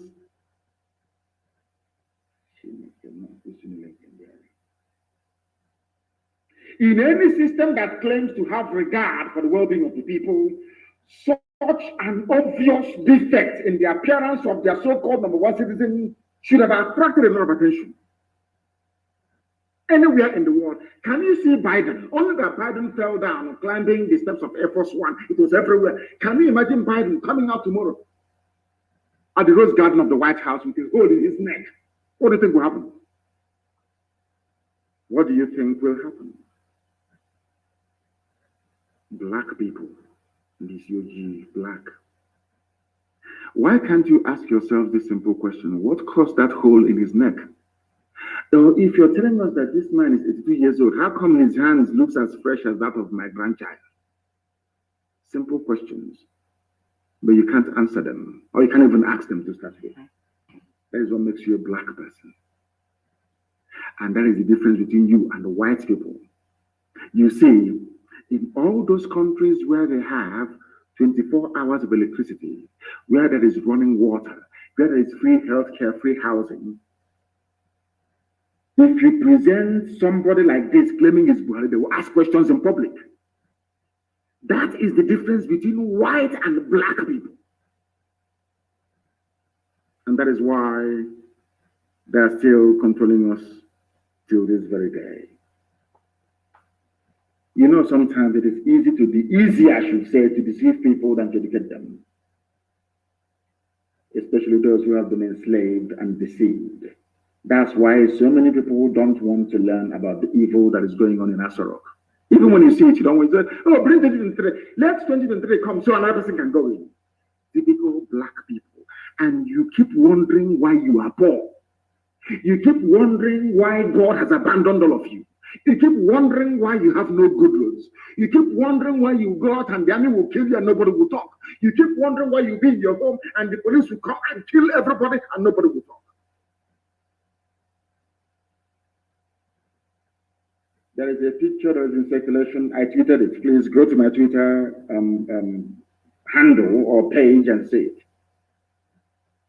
I tweeted a picture that was released by Channels Television, not from me, Channels TV. In fact, God so kind, there is a video. I want everybody to pay attention to the masked, crumbling nose and young, fresh hands of this latest version of an 82-year-old dead Buhari. An 82-year-old man looking so young and so fresh. Now, the question any sensible person will ask is this. Anywhere in the world, I believe even white people will ask is this. If such transformation that so-called Buhari went through that turned him from 82 years to now 33 years, if it exists, why is it that Bill Gates is not looking like an 18-year-old? Or even Biden, the strongest man in the world, allegedly? Or even Tinubu, that not only looks old, but very, very ugly at that? Don't you think that all of them would have opted for a more youthful appearance to coincide with, you know, even Tinubu from 79 to 69? If it were possible for him to make himself appear young and look 69, he would have done it. He would have done it, but he cannot do it. because who you have in Asorok is not Buhari. Buhari is dead long time ago. Look at his hands. I want any Nigerian to look at the hands of that little boy and tell me that that boy is Buhari. Just look at the hands. And don't take the picture. Because it's Photoshop. Go and play the original Channels television interview and you see. He kept pulling at his nose mask. Now, because we lambasted them, because of the former ear, they're not tying it around his neck. None of you can ask questions. Child, this Eugene. One of my greatest regrets in life is being born a black person. Because sometimes I wake up in the morning and I'm thinking to myself, how can I be thinking this way? And there must be other people capable of thinking the way that I'm thinking. How can I say that somebody is Buhari? He cannot put his mask around his ear. It's around his neck. You can see the nose, the double fold nose crumbling. You can see it is the mask that top. Yes, you cannot ask questions. You are there. You are looking at the fresh hands. The fresh hands. If whatever Buhari went through was possible to make him turn him from being 82 to 33, why didn't Prince Philip do the same thing? Queen Elizabeth of England. Why didn't Queen of England do the same thing for her husband that just died? Because we are Africans. They can deceive Ifulefus and Nigerians, but they cannot deceive IPOB. It is we black people that destroyed ourselves with our own hands. Nigeria is a typical example. I will no longer blame any white person. I will not even blame anybody. You see, Ku Klux Klan, all these racist groups, I can never blame them anymore. Because one day I was thinking to myself, a white man just can't be racist for the sake of it. Why are they not being racist towards Japanese people? It is dawning on me that we are the reason why people are racist towards us. Our behavior and our way of thinking. We black people destroyed ourselves with our own hands. These people have made a mockery of their own constitution. If they cannot obey their own laws that says that once the president dies, the vice or deputy takes over, how do you expect the rest of the animals in the zoo to obey the constitution? Fulani Janjabwid, I'm asking you this question. Fulani Kabal, you have disobeyed the constitution. Buhari died on the 27th day of January 2017. Instead of you to swear Osibanjo in as the president, you kept a mannequin, moving one idiot from place to place. That is why there is no live address. They cannot address you live. They cannot do any walkabout. Nobody can visit them. Nothing. This you black people, you are the cause of your own problems. And everything is in your brain. The way you reason, the way you approach issues, the way you analyze issues is the reason why you are poor. That is why it appears as if the whole of the world hates you. They call you nigger, they call you all sorts of names, not because they hate you, but because you hate yourself. The way you reason and the way you behave. We destroyed ourselves with our own hands. Even in Nigeria, the Fulani that wrote the constitution cannot even obey it. If you demand for DNA tomorrow morning, they will give you restructuring. Those of you asking for it, just ask for the DNA of that idiot. Just come out and say it. And you see they will give you restructuring overnight. They can deceive you people, but not us. A dead man that should have been replaced now has a mask. Anybody can wear that mask with a rumpled nose, shamelessly telling us that he wants to invade the East. And we have agreed on a new measure to invade the East. Somebody who is not a Nigerian. Somebody who is not who you voted for, you or you claim you voted for. A little boy of less than 33 years of age, claiming he's 82. When they look at that, they say these are idiots, let us kill all of them. Janjaweed thought by removing the mask from, they thought by not anchoring the mask on the ear and putting it around the neck that somehow they will find a way to circumnavigate all the mysteries surrounding the death of Buhari. There is a girl I want to ask a question. Of course, anyway, her name is Yusuf. She's Yoruba, but she's Yoruba Muslim, maybe Yoruba Ilorin. Those that are conquered by Florida. And that girl on Channels TV, called, is it Maokwe? Her son of is Yusuf for Makadiga Mama. Yusuf. And there's another Yoruba Fulani journalist. I don't know her name. What's her name again? That used to work for Adeola. That used to work for Sahara Reporters. Where are they now? Please send that picture to them and ask them. I want people to tweet that very picture, tag these people, and ask them, is this the hand of an 82-year-old man? My good friend and brother, of course, happy birthday to you, Dele Momodu, that said he is Buhari. People should send that very picture to Dele Momodu and ask him, Dele, is this Buhari that you know? In fact, just ask him, is this the hand of an 82-year-old? Look at your own hand, you are 61. Is your hand as fresh as this one? Because I told you before, you cannot, there's no way you can do plastic surgery on the hand. It will always show. That is why if you're putting on bleaching cream, the first place you'll be exposed are the knuckles of your hands, because your hand cannot lie. That's why God placed palm print on your hand. It cannot lie. Akaraka. Do you know that? Do you know people like Lawan, the Speaker of the Senate, people like people that use bleaching cream, the way you know that a woman or a man is using bleaching cream is by the knuckles, the hand. There's no remedy. You cannot deceive the hand. Your face can accept bleaching cream, but you see your hand will never accept it. After a while, it will burn. Your knuckles will burn. They cannot perform surgery on the hand to make it look old. Nobody can. The best way to tell somebody's age is by looking at the back of your hand.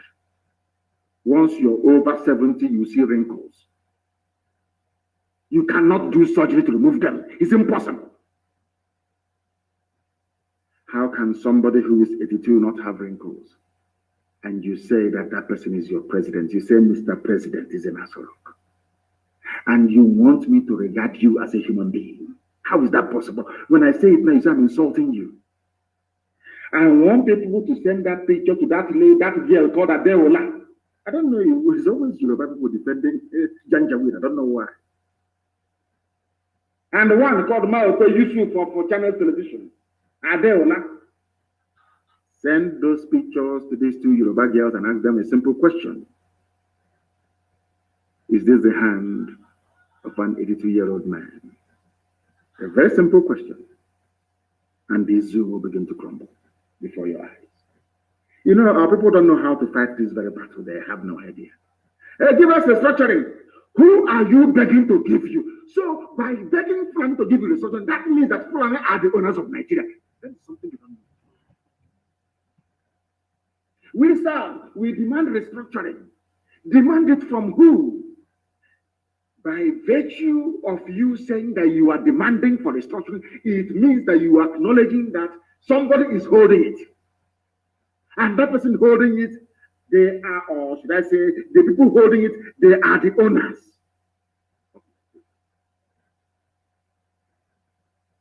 Oh my goodness.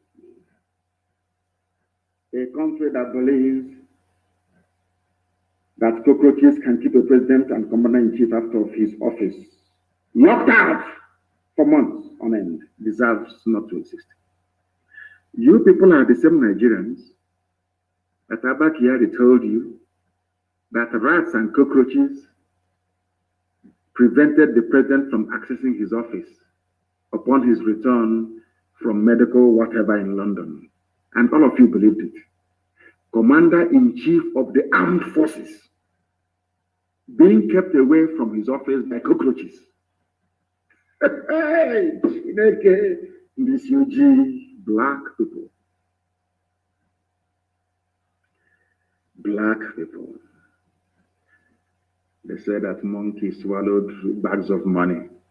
Snakes. You know, so, seriously, yesterday I was thinking about this. You know. Cockroaches kept the president away from his office. Go and Google it. There's his headline. All of you accepted it. That was when they were changing the biometric on the door because nobody can enter into it. It was built by Babangida.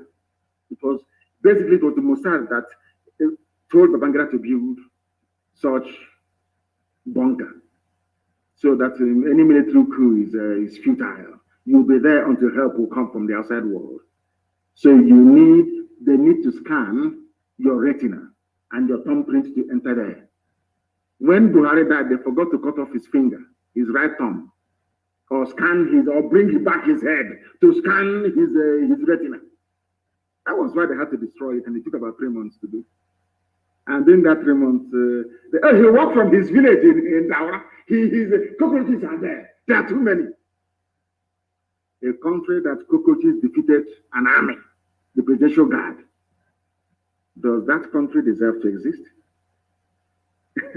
You know, white people go through all these things, and after going through them, they look at you niggers. They'll be wondering, oh, do you know that cockroaches kept their president away from the office?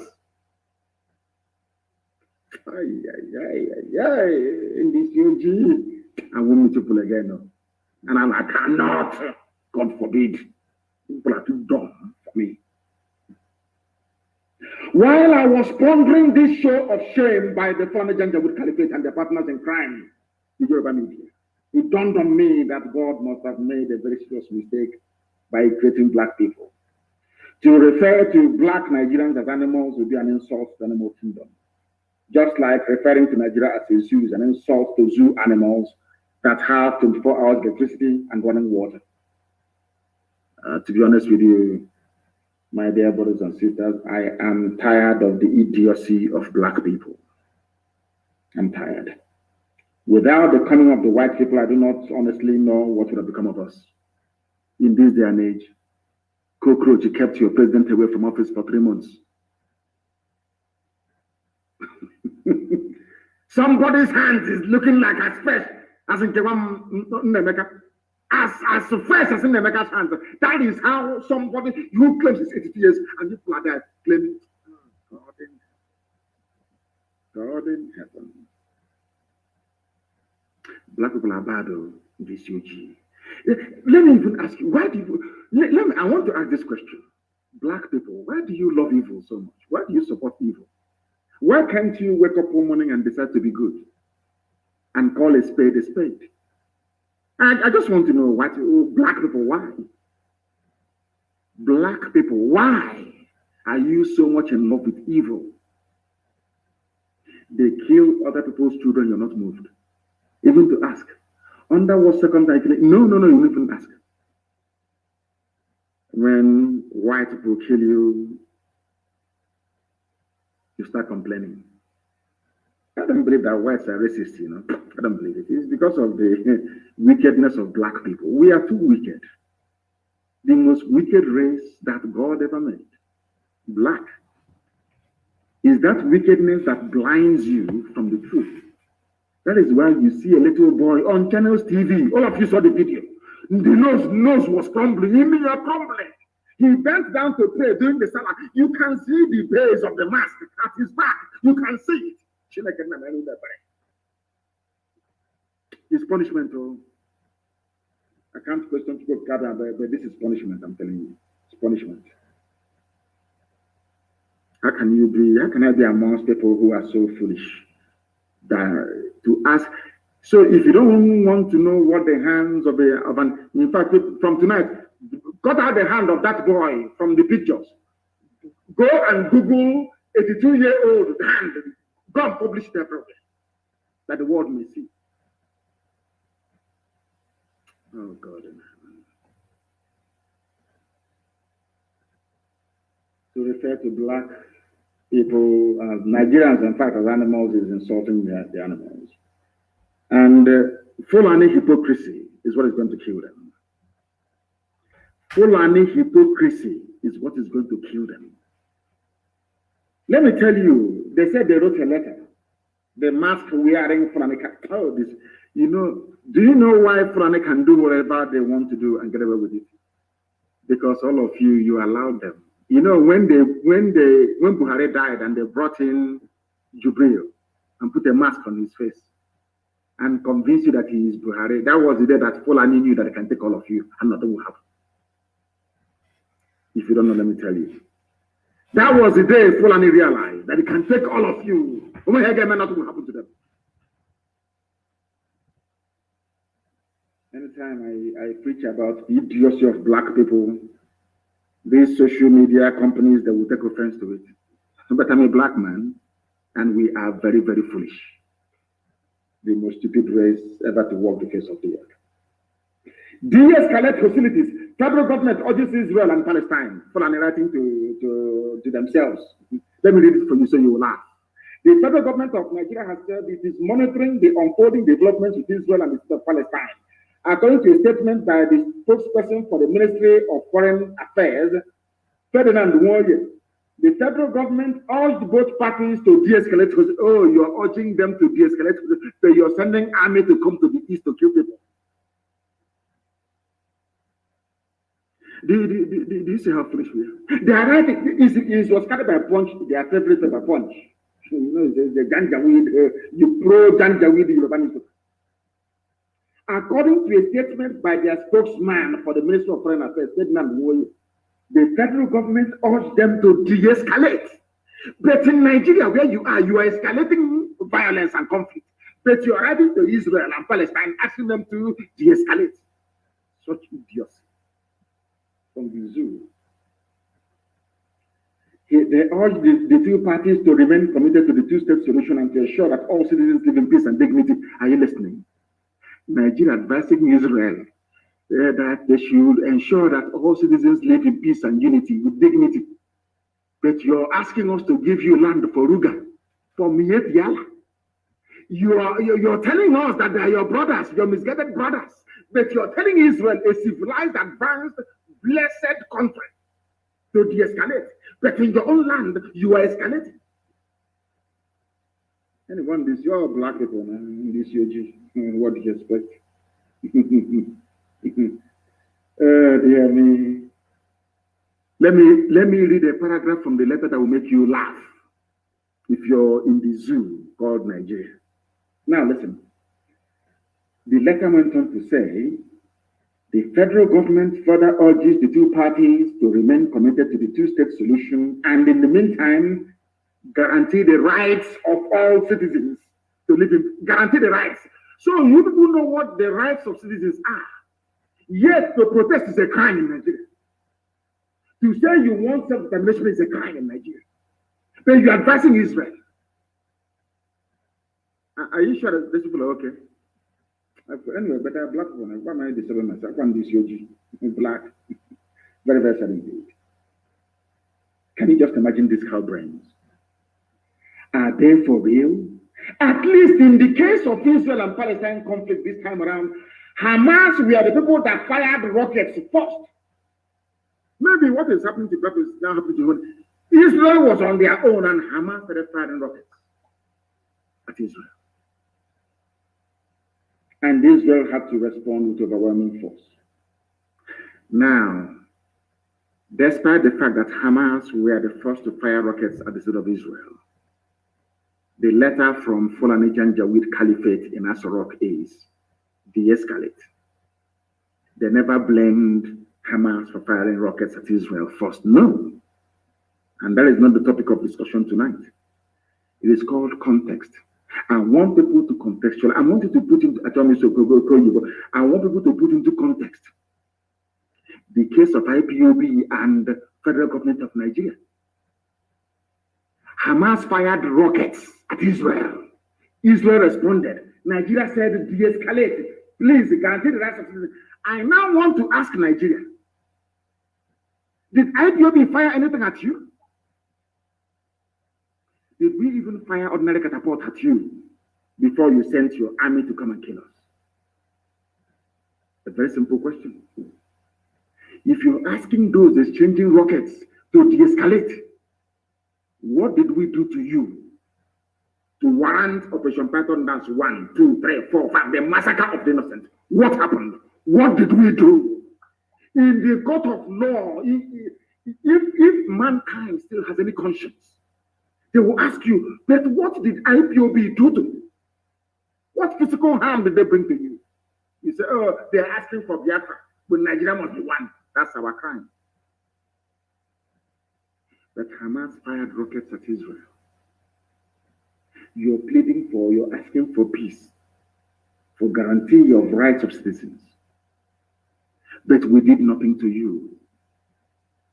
The world will ask the zoo, but what did they do to you? What did Nnamdi Kanu do to you before you arrested him in 2015? Before you went to Mpong to massacre people, what was the crimes of those youths? What did they do? Did they fire a rocket at Aso? The answer is no. Now, when you live in a society that fails to rationalize the rights and the wrongs of what the government of Nigeria is doing to agitators, then you don't deserve to be called a human being. What did we do? You are asking Israel to take it easy on Hamas that fired rockets and killed citizens. Where did we fire rockets at you before you decided to invade our land with Mietiala? Now you understand, don't you? Now, can anybody tell me, please, or any mentally unstable Eastern intellectual of Yoruba, sophisticated moron, tell me, which rocket or missile IPOB fired at Aso Rock before they started killing people in 2015? This is a very simple question, but you have to answer. Before you condemn IPOB, before you condemn ESN, before you condemn anybody, I want to ask you this simple question.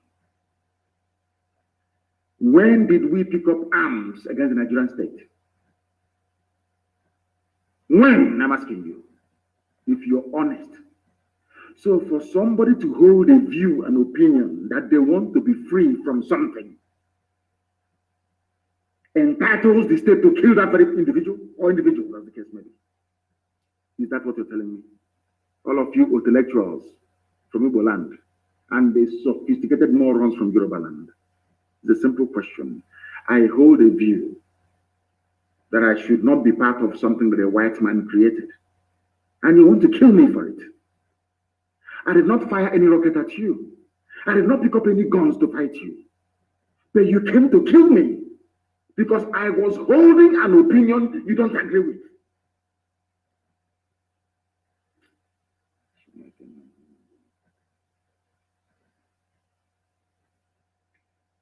They must answer this question. The late dead Buhari came into office in 2015. Before that, there was Jonathan.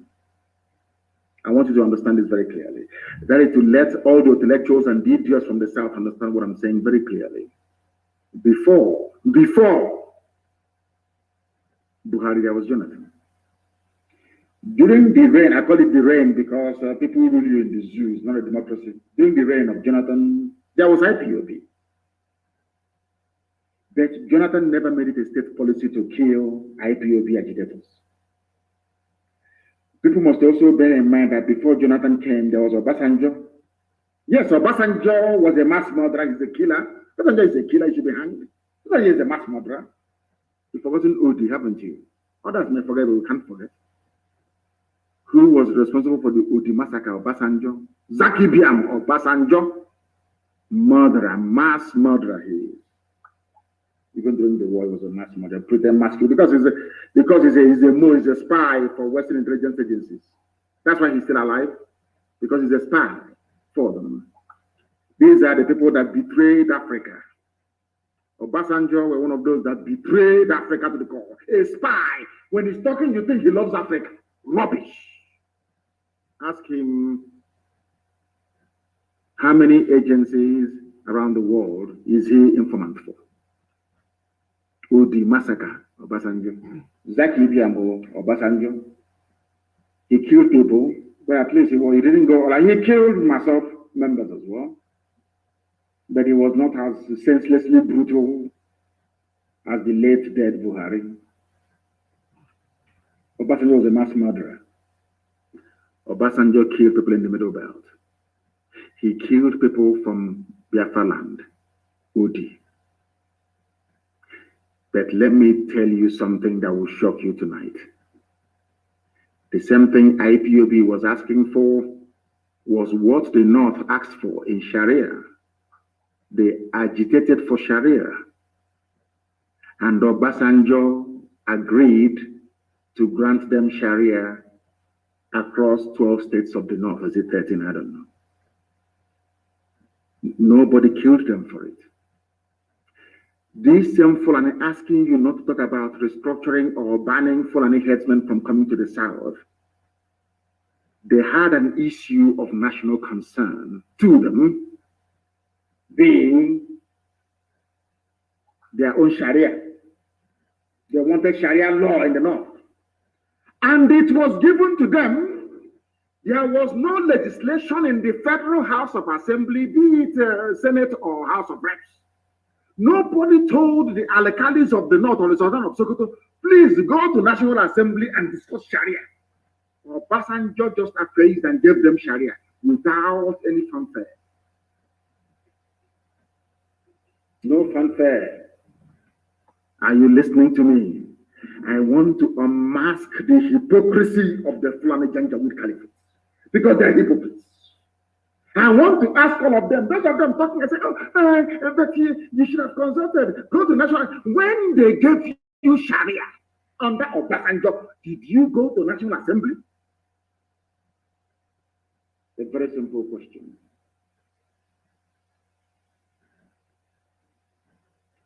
You are begging them for restructuring.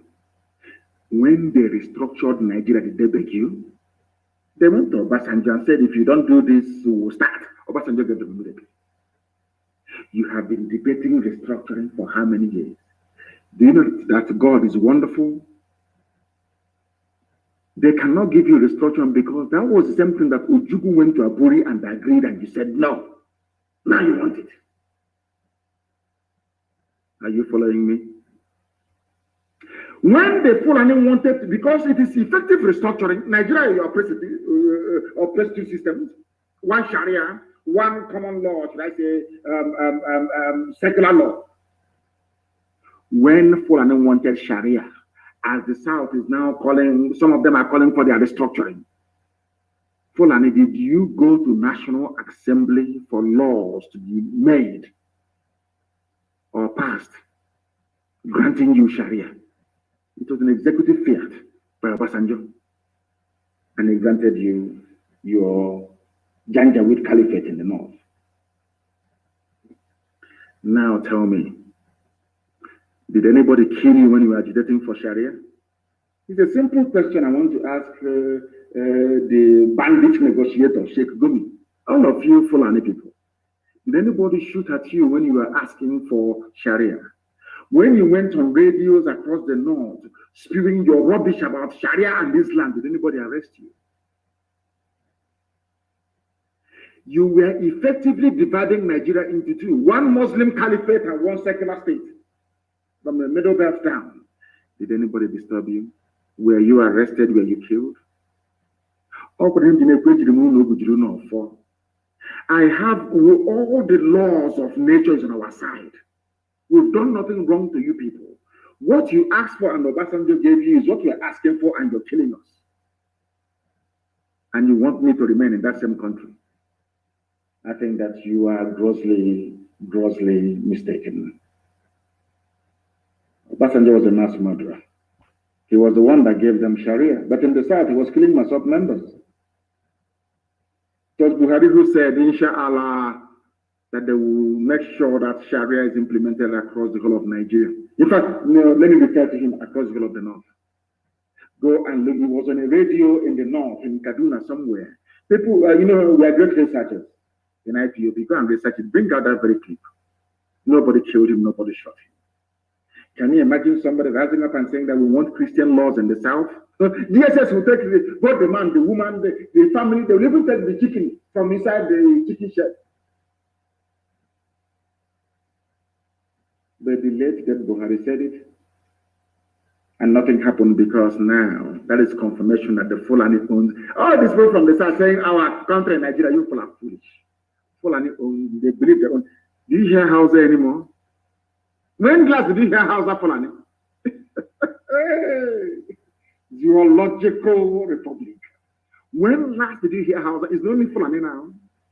Because we're going to fly, we're going to house, where you have the houses on the media. And that is one thing that Katrina Lang, with the help of Ojos Okalo in the east and the Tinubu in the west, is hoping to help them achieve, but they can never succeed. Never. I asked the question here, which I expect newspapers and columnists to write about tomorrow and next tomorrow. When the North were agitating for Sharia, did anybody shoot them or arrest them or castigate them? Nobody spoke, no came from the South. Nobody. How dare you? Who are you? Nigeria is theirs. Now you're asking for ordinary restructuring, and they have come out with all guns blazing.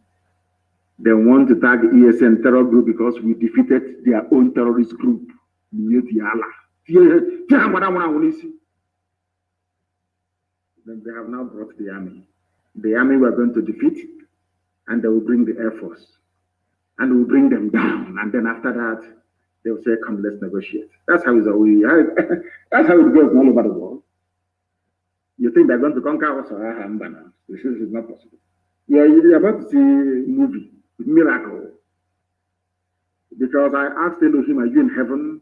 Or something. I said, are you God? Are you in heaven? God said, I'm in heaven, presiding over the affairs of men on earth. I said that time has come. You're going to prove to the whole world that you're the God of these people. This your children. Because one day we are going to die and pass away, but your words will remain forever and ever. The time has come for you to prove to mankind that you are God of these people. These people named Chineke. It's about time to prove that you are their God. I'll try to build a picture for people to understand that by virtue of the statement made by Buhari when he was alive, that they want to spread Sharia all over the North, that Fulani, British-backed satanic caliphate set out from the beginning to deceive, divide, and conquer indigenous populations in the zoo called Nigeria. That's their game plan, and they will never stop. Fulani will conquer all of you, unless you join IPOB now to put up a resistance. Time has gone for talk. We are now digging trenches. We need to stop them. They have come. We must stop them. And we are going to show the whole world now. Very shortly. The music, the reggae. We'll start dancing it soon. You know, I'm warning you in advance. You know, our people, we are Republicans. You need to inform them of anything that you're going to do. So that way you can carry them along. I'm just informing them tonight. If you think I will allow Fulani to conquer our land, then you're dreaming. It won't happen. It won't happen, no. No, it's not going to happen. I say, oh, but you don't need to fight a war inside. Fight that. No, no, no, no. God said we should allow them to come in. Because it's going to destroy the Fulani Caliphate completely and totally. But the main bulk, the main thrust of the army is going to come to the east. And we're going to kill them in the east. And that's where they're going to die. Because we are going to compel them to fight every inch of the way. Every inch of land they advance, they're going to die. After this, all of you praise God in heaven. Not all these idols. Let us assume for one single second, in the case of this conflict, that violence begat violence. What violence did IPOB unleash on Nigeria that warranted Nigeria to be slaughtering, maiming, kidnapping, and raping people to this very day? I want the world to understand. Mbo massacre, MNA massacre, Iguacha Trump rally massacre, National High School Aba massacre, Isiama Faruku in my own house massacre. I want to ask everybody who is listening, what was our crime when all these massacres were happening? What did we do wrong? I'm sure you can't answer, can you? You can never, ever answer. Because our hands are clean. You know that. That is why we are undefeatable. We are the only people the zoo are afraid of. It's only IPOB led by Mazi Nnamdi Kanu. No, that's irrelevant. And that's the truth. You know me, I speak the truth. I don't care how people feel. It's only all they're afraid of. That is why anything associated with IPOB, terrorism, terrorists. And the media, the journalists they are telling to write this junk cannot even ask them, but what are Fulani bandits? Are they missionaries? We are terrorists because we stop them from taking over our land. That is why we are terrorists. To tell you the arrogant, and allow me to preach. It comes to you, allow me to preach. I must preach this very gospel. To tell you the brazen arrogance of the Janjaweed Caliphate. Do you know what the president of the Senate said, Ahmed Lawan? Elected officials should not be leading any agitation. Well, the second in command, the Afonjan, Wajabi Amina, he was a Muslim changed to Christian, changed back against Islam. Wajabi Amina, whatever the idiot's name is. He said agitation may be genuine, but you know the allocation on your plan. Fulani is holding them, so they are all simple allocation. Their own money, Fulani is giving to them 2-3 million every month. Their brain, that's what matters to them, not the welfare of their own people.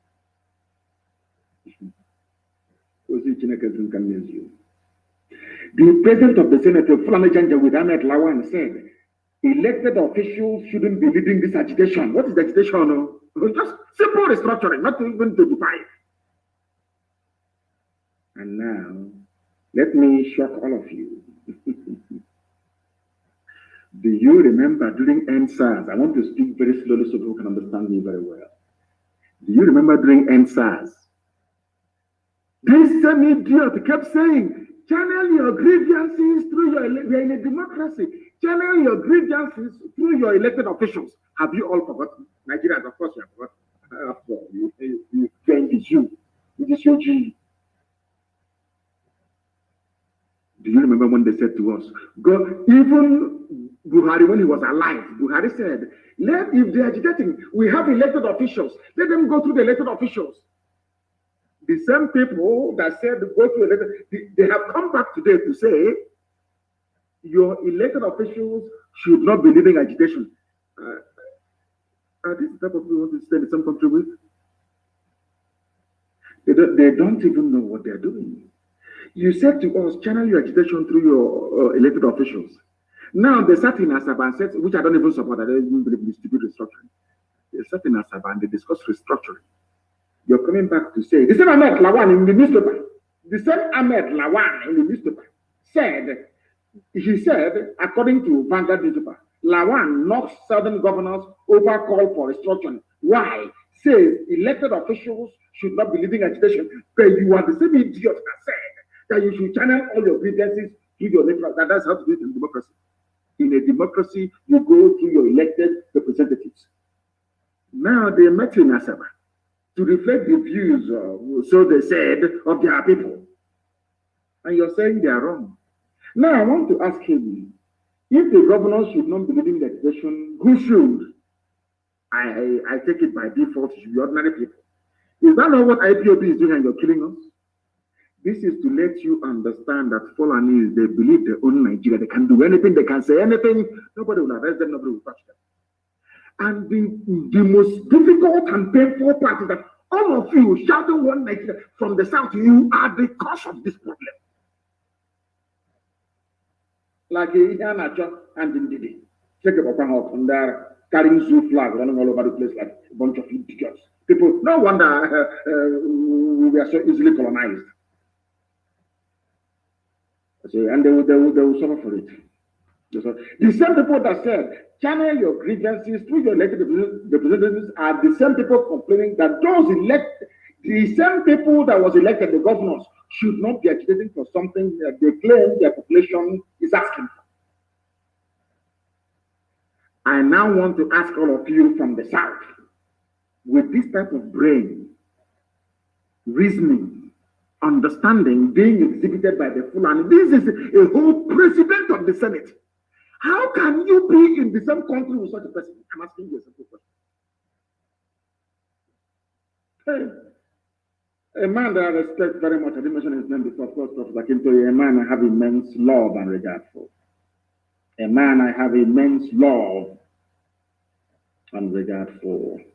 All these stupid people. All so foolish. Zoo flag, not even ashamed of yourselves. You will see how disgrace will come upon you. Because you have brought curse upon yourself.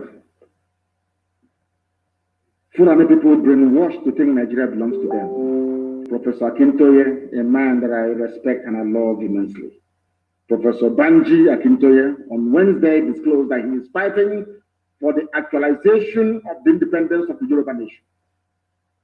Akintoye went on to say that Fulani people have been brainwashed to think that Nigeria belongs to them. No! It is your brother Tinubu who is making them to feel Nigeria belongs to them. It is the likes of all Joseph Carlo that gave the Fulani the impetus to think Nigeria belongs to them. Your average Nigerian from the south is the idiot that makes the Fulani to think that Nigeria belongs to them. These are some of the things that you must bear in mind. These are some of the things that you must know. My dear uncle, Professor Akintoye, the fault is not with the Fulani.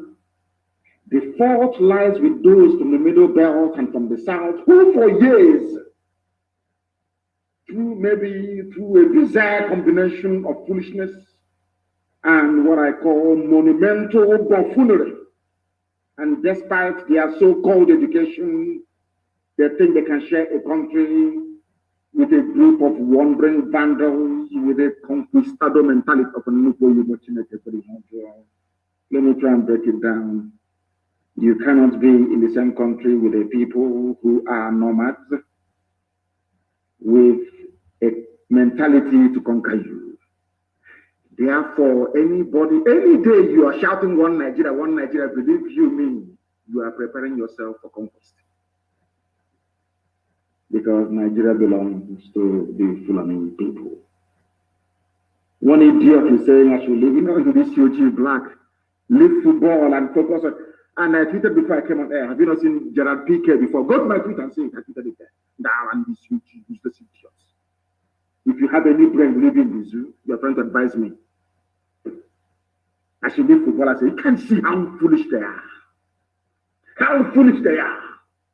Do you see Pep Guardiola is the best football manager in the whole world? He believes in Catalonia.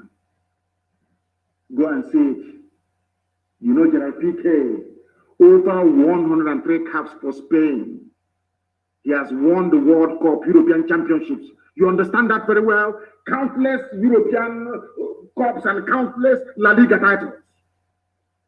Is he close to Piqué in terms of ranking and status?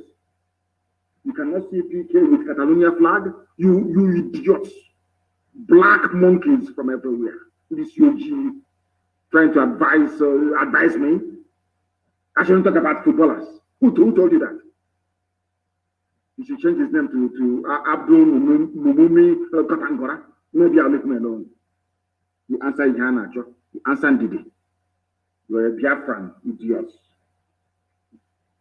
You're trying to advise. Let me know, Coco. Where you are, do you have light?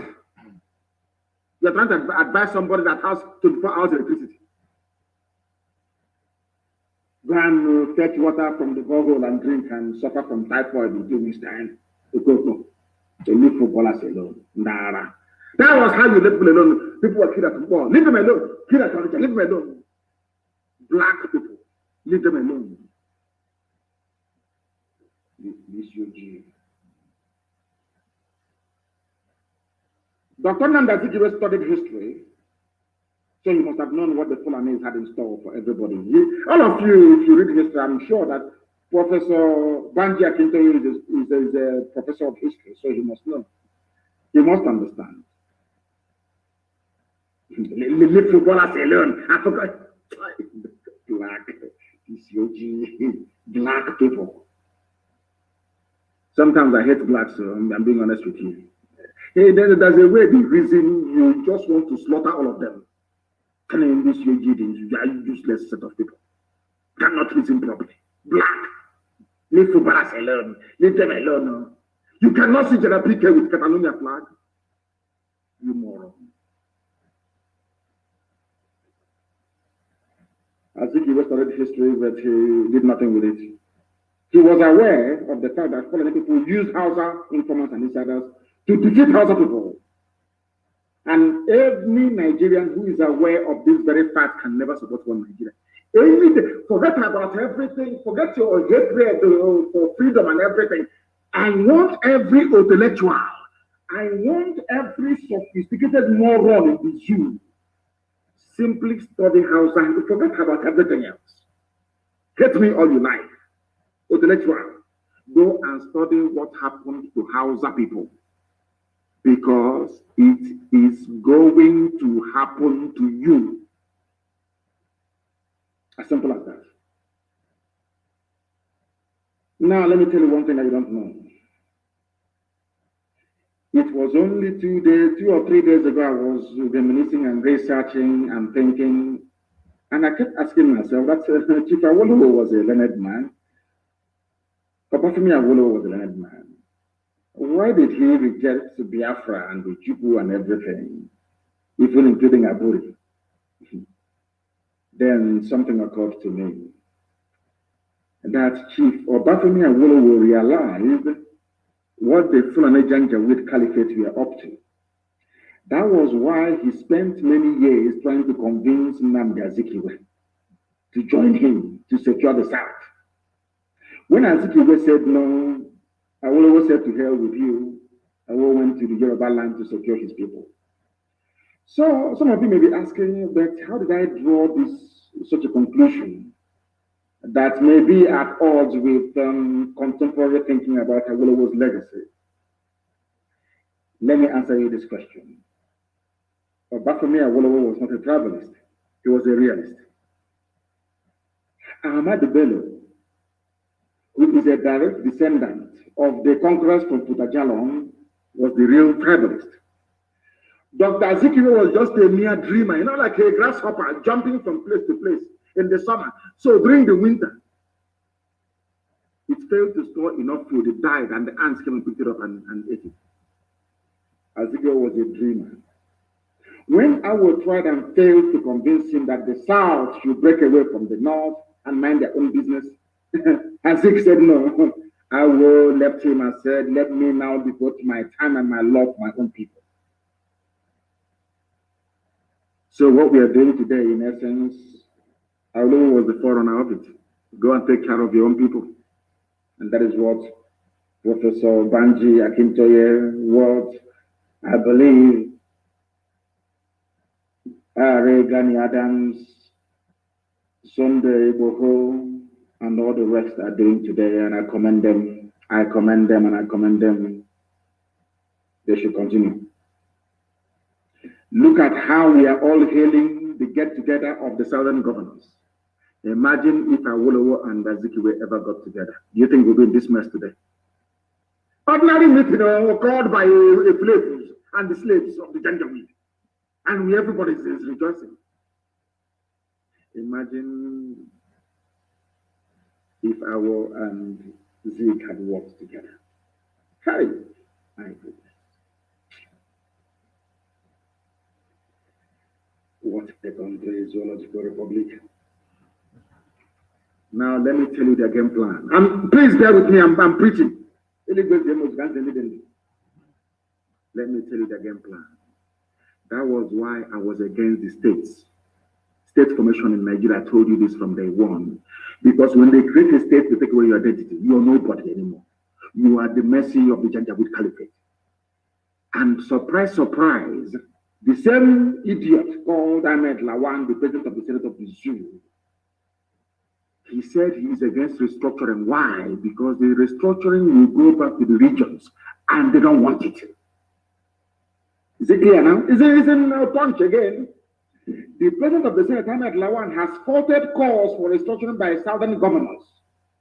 I believe that as leaders, especially those of us who are elected into office should not be at the forefront of calling for this type of thing, restructuring. Why? Because it will start a regional campaign.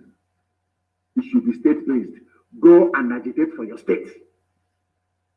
Not Biafra region or Eastern region, not Western region, not Midwest, for those who want that rubbish. Not for Middle Belt. No, it shouldn't be regional. It should be by state. Do you know why they want it by state? So they can send their DSS director to your state. They send their police commissioner to your state from Fulani land. They decide what happens, who lives and who dies. That if we go back to regions, they cannot do it. Because every region will be autonomous. Is it very clear to you now? So all of you monkeys clamoring for extra state creation, you are fools. You don't know nothing. You know nothing, your brains are empty. Do you know how they started creating states in the zoo? Was to divide you. That's why I said that, we black people, we have no sense of perspective. We never go back. How did states manage to arise in Nigeria? It is to make you submissive to the dictates of the Janjaweed Caliphate. Cross River, Ogoja, and River State. Gowon said, I am creating these states to spite Ojukwu and to kill off Biafra. Today, I'm from Rivers. I'm Rivers man. Rivers man. Papi water. Papi water. And we are coming for. He said, nobody can. I'm not going to kill you before your time. I'm not going. You see what will happen to you. You see what will happen to you. I get people you see. You will see what will happen to you. The same people that said military offensive against Boko Haram is anti-North. The same people. The same people. This day, military publication, 3rd of June, 2013. Buhari said so. You see, the Fulanis are not as confused as some of you think. They are well focused and getting the country Islamized. They are deceiving the southern intellectuals and the intellectuals. They are deceiving the subscribing morons from the Middle Belt and also from the West, using different tactics. But those who honestly calculate, if you calculate their game plan very well, you will know that their end game is total Islamization, total Fulanization. People are finished. Save this very broadcast so that when it happens, the whole world will know. You should stand the wall, papi water. Make him mouth. The world will hear your story. And when it happens, people must remember that we went to Obi and killed 8 people the other day. And we are our people must be very vigilant. We are in a state of war. If you're drinking and moving about and doing binsing, putting your jeans around your buttocks and walking up and down, you are risking your life. Do not move about alone. We are in a state of war. But of course, some of you are black people and will not listen until it happens. Then you start complaining. I don't want all these lamentations on Facebook. I don't do social media. I don't want that rubbish anymore. If you see them abducting people, go and kill them. Stop them. Not this stupid lamentation all the time. I'm sick and tired of it. I'm sick. I wrote one letter this year to Biden to stop them from selling arms to the zoo, and they ran to China. They're in Shanghai now purchasing weapons to come and Islamize you. They want to remove, they're applying this kite now that Buhari has dementia and health problems. He has dementia. He's not going anywhere but exposed. I know what they're planning to do. They want to maybe put Osibajo there and say, dear Buhari, that fresh boy has dementia. When he was speaking on channels, did he sound as if he had dementia? Not at all. That war they're bringing to the East is going to happen. And when the war happens, the world will call him for a meeting. And I trust the Western world. They will put on heater. So that mask will melt on his face. Or once his wax, it will melt on his face. And then the shame of the zoo will become public. They said somebody kicked against the southern governors, they are meeting, calling for restructuring. We are against it. Northern leaders are not happy with governors from the southern part of the country. But I'll ask them once again, when you are agitating for your Sharia law, did anybody from the south talk? It was a southern man, so to speak, or Obasanjo that gave you Sharia. You see how hypocritical you people are. I think even one of them had the temerity to go live on air to talk rubbish. That is why I am warning Yoruba journalists. People are making life worse for the ordinary people. Yoruba journalists, you must try as much as possible to be objective and try to write the truth at all times. I think it was Malcolm X that said, if you're not careful, the newspapers will have you hating the people who are being oppressed and loving the people who are doing the oppressing. That was what they did for many years. Deceived Yoruba youth. That IPOB was against Yoruba people. Now the Kanu is against Yoruba. He's anti-Yoruba. Is this? When it's a lie. It is the same IPOB fighting for you. Now they have realized that people was fighting for them. Yoruba newspapers, please. Please. Please. That is the reason why I was very, very bitter and upset the way they covered the arrest of one 60-year-old man. And you know, in Nigeria, they love to reduce the age. They arrested one man, they called this a woman that came to my house to take pictures with me. They reduced his age from 60 to 48. So I'm now older than Aworom. He was a father and soon to be grandfather. He was arrested in Abia State, where he sought refuge after this same army destroyed his house in his village. They gave him a fake title, Deputy ESN Commander. And like Tinubu, they reduced his age from 60 to. But that's the new craze in Nigeria, reduction of age, football age. They reduced his age from 60 to 48. Poor man, I feel sorry for him. This is now the new trend, age reduction. The Flanagan criminals that run the affairs of the zoo called Nigeria think that the best place to always start is through lies and age falsification. The late dead Buhari, who is almost 90 years of age, is only 76. Bola Tinubu, who is 79, is now 69, which means he gave birth to his daughter at the age of 9. The zoological republic, people without shame, black people, that is why we are poor. Very, very backwards, retrogressive. Our thinking is poor, very, very wretched. I'm telling you. They captured the 60 years because they know if they mention his real age, people will say, "But how can a 60-year-old man be a commander in the field?" They said he's 48. Our first child is almost 40. Oh, God. They think if they do it, it will pain us. Arrest as many as you like, kill as many as you like. We are going to arrest you and we're also going to kill you back.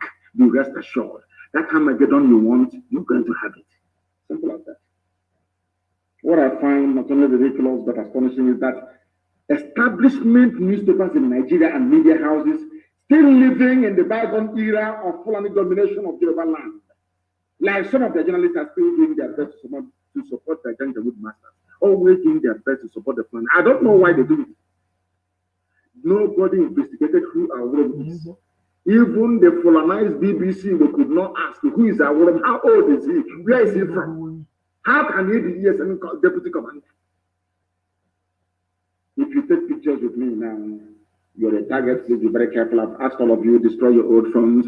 All officers, you must move house, change your number, throw away your phones, please, and bury them. Change your number, mind those you talk to because we're in a state of war. It's not going to kill you because Biafra is at hand. It is not going to kill you to be incommunicado, to go underground. We're in a war. All able-bodied men should go to the bush and stop the advance of this army or else they will kill you. If you're in the township, they will arrest you, they will abduct you. Of course, you won't listen. Children of this age, they don't listen anymore. They say, Amen. This is from Poncho. Oh, God.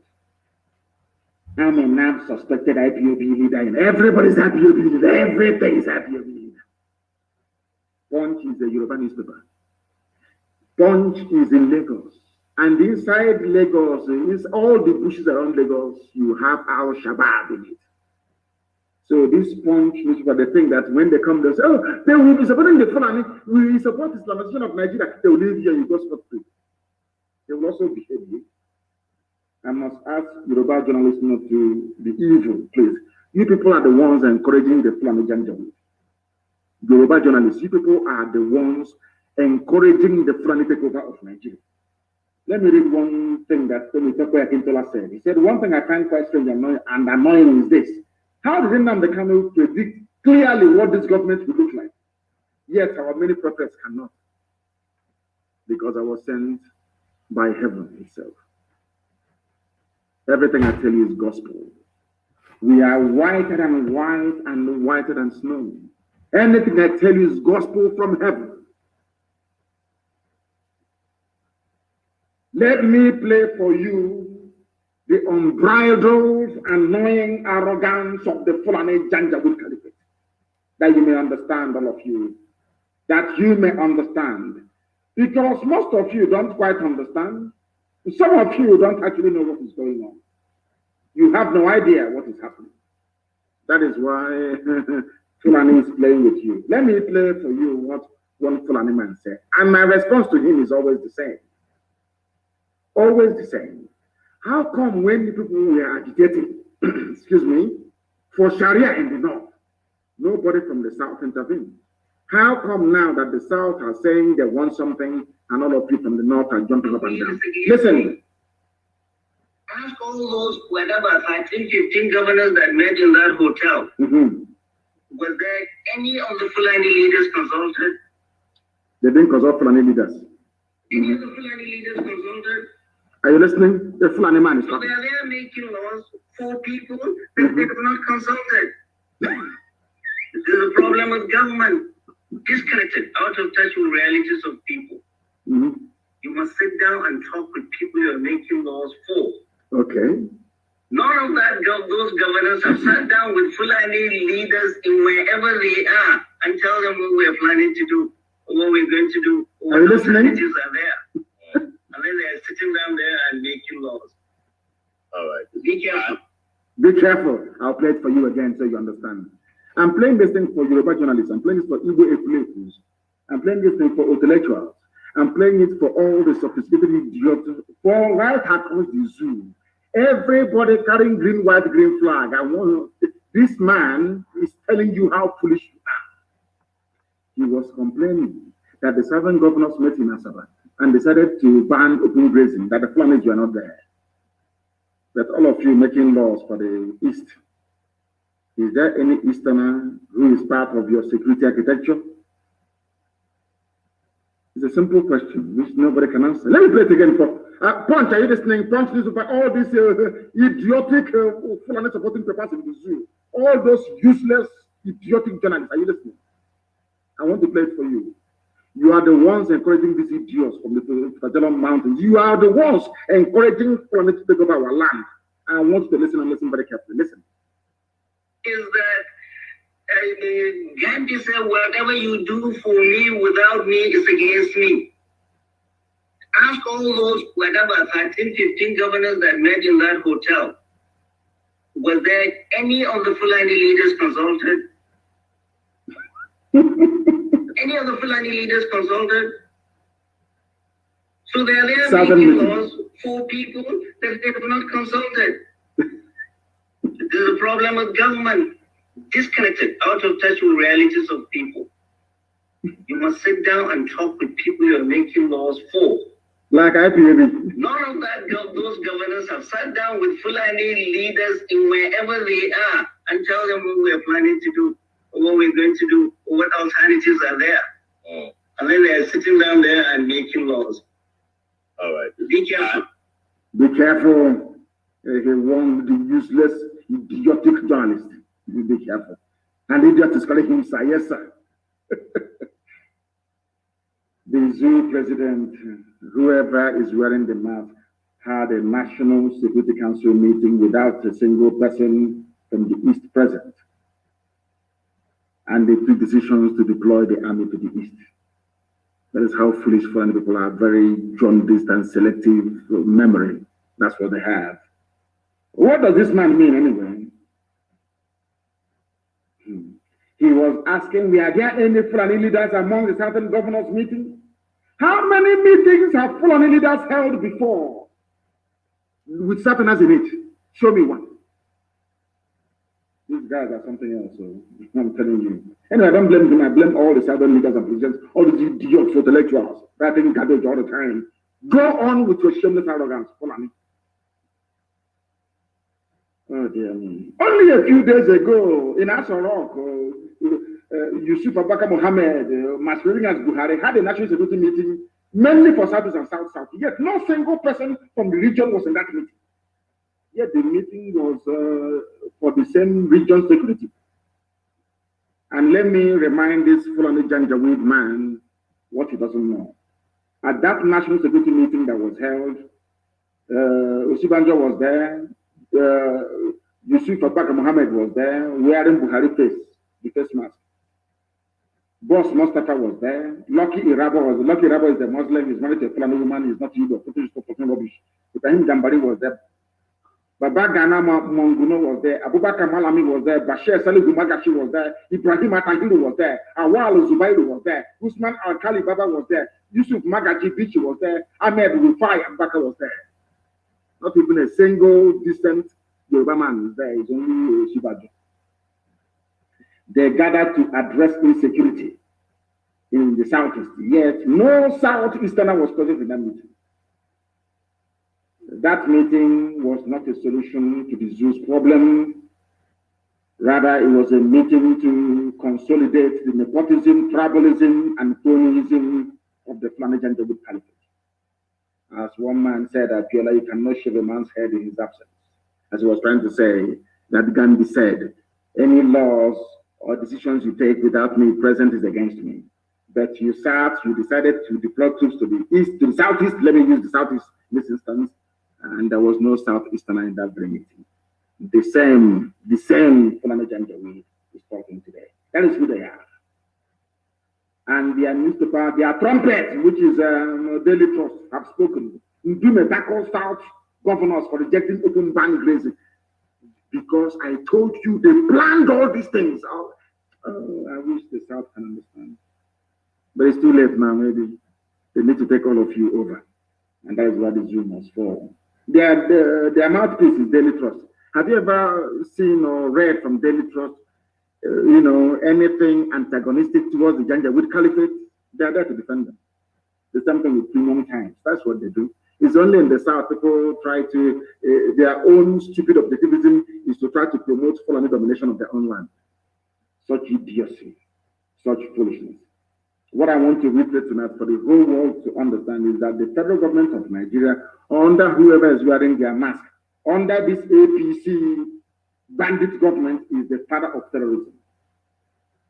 So it is quite laughable that they said they're prosecuting those who are sponsoring terrorism. Now, you know what Arewa said? Those asking for restructuring want Nigeria to disintegrate. But when you wanted Sharia, you don't want Nigeria to disintegrate. I don't blame you. I blame all the idiots from the South, their governors, their politicians, all the fools who cannot stand up to support IPOB and ESN to confront the Fulani Janjaweed. Those are the people that I blame. I don't blame the Fulani in one bit. And I thank you all for listening this very evening. And I must make it very, very clear, please. Every frontline officer must go on the ground. I'm also announcing, for the benefit of what we are doing on the ground, please, every frontline officer must move from where they are, dislocate, and stop communicating with people unless they are the hierarchy. Nobody should have your number. I have said this thing so many times that some of you do not, I don't know what is wrong with you. You see, every phone you should have must have signal on it. Even if you're using WhatsApp, it cannot be the same number as the number that is inside your phone. Only make calls using social media applications. Therefore, the SIM card inside your phone should only be for data purposes. The number for your WhatsApp must be different. There are IPOB families all over the world. I'm asking them this night or afternoon or morning, depending on whether, make many numbers available so that people can activate their social media platforms, be it Signal, be it Telegram, with foreign numbers, not numbers of the zoo. Everybody outside, a family member of this noble IPOB, get as many lines as possible. Give it to people. Let somebody back home, you put in a new SIM card in a new phone, don't give the number to anybody. Now you now call an IPOB family member abroad who will now activate, you now download any app you want, be it WhatsApp, be it whatever. Download it, Signal, download it on your phone. They will ask you for your telephone number. Give them that number abroad. That very family member will be with that very phone. So when they ask you, put in the code, send the code to your number, that very person will tell you the code, you put it in your phone, and your social media platform is activated. Do not use Zoo numbers. Do not use numbers from Nigeria to go into WhatsApp, to go into, don't even let anybody have your number. If somebody wants to call you, tell them to call you on Signal. If they cannot call you on Signal, tell them to keep trying until they get network. I'm telling you the truth. That will save your life. All these abductions will stop. People get abducted because they are holding on to their old numbers that people have. Once they arrest somebody, they take their phones, they go through their phones, they start looking for who next to go and abduct. That is DSS for you. That is the way they operate. How many times will I tell you this? Please, and all of you must, all the big, heavy hitters, all the big officers must move homes. Relocate your families and let nobody know where you are. And if you're going to save the number of the family member, please use a nickname. Don't write that person's name again. And for all you saboteurs, you can see how it's going, isn't it? They are falling already. It's not everything you announce live on air. I thank you all for listening this very evening, morning, noon, or night, depending on where you are. And I must reiterate with every clarity and sense of purpose, for those who do not know before, to understand now that to us, Biafra is more than a nation, more than a country. To us, it is our religion. And here on radio, Biafra is where we worship. Because Elohim Adonai is our God. I thank you very much for listening. And from me, from here, with all the love in my heart, believe it or not, I talk to you the way I do because I love you. It is good evening.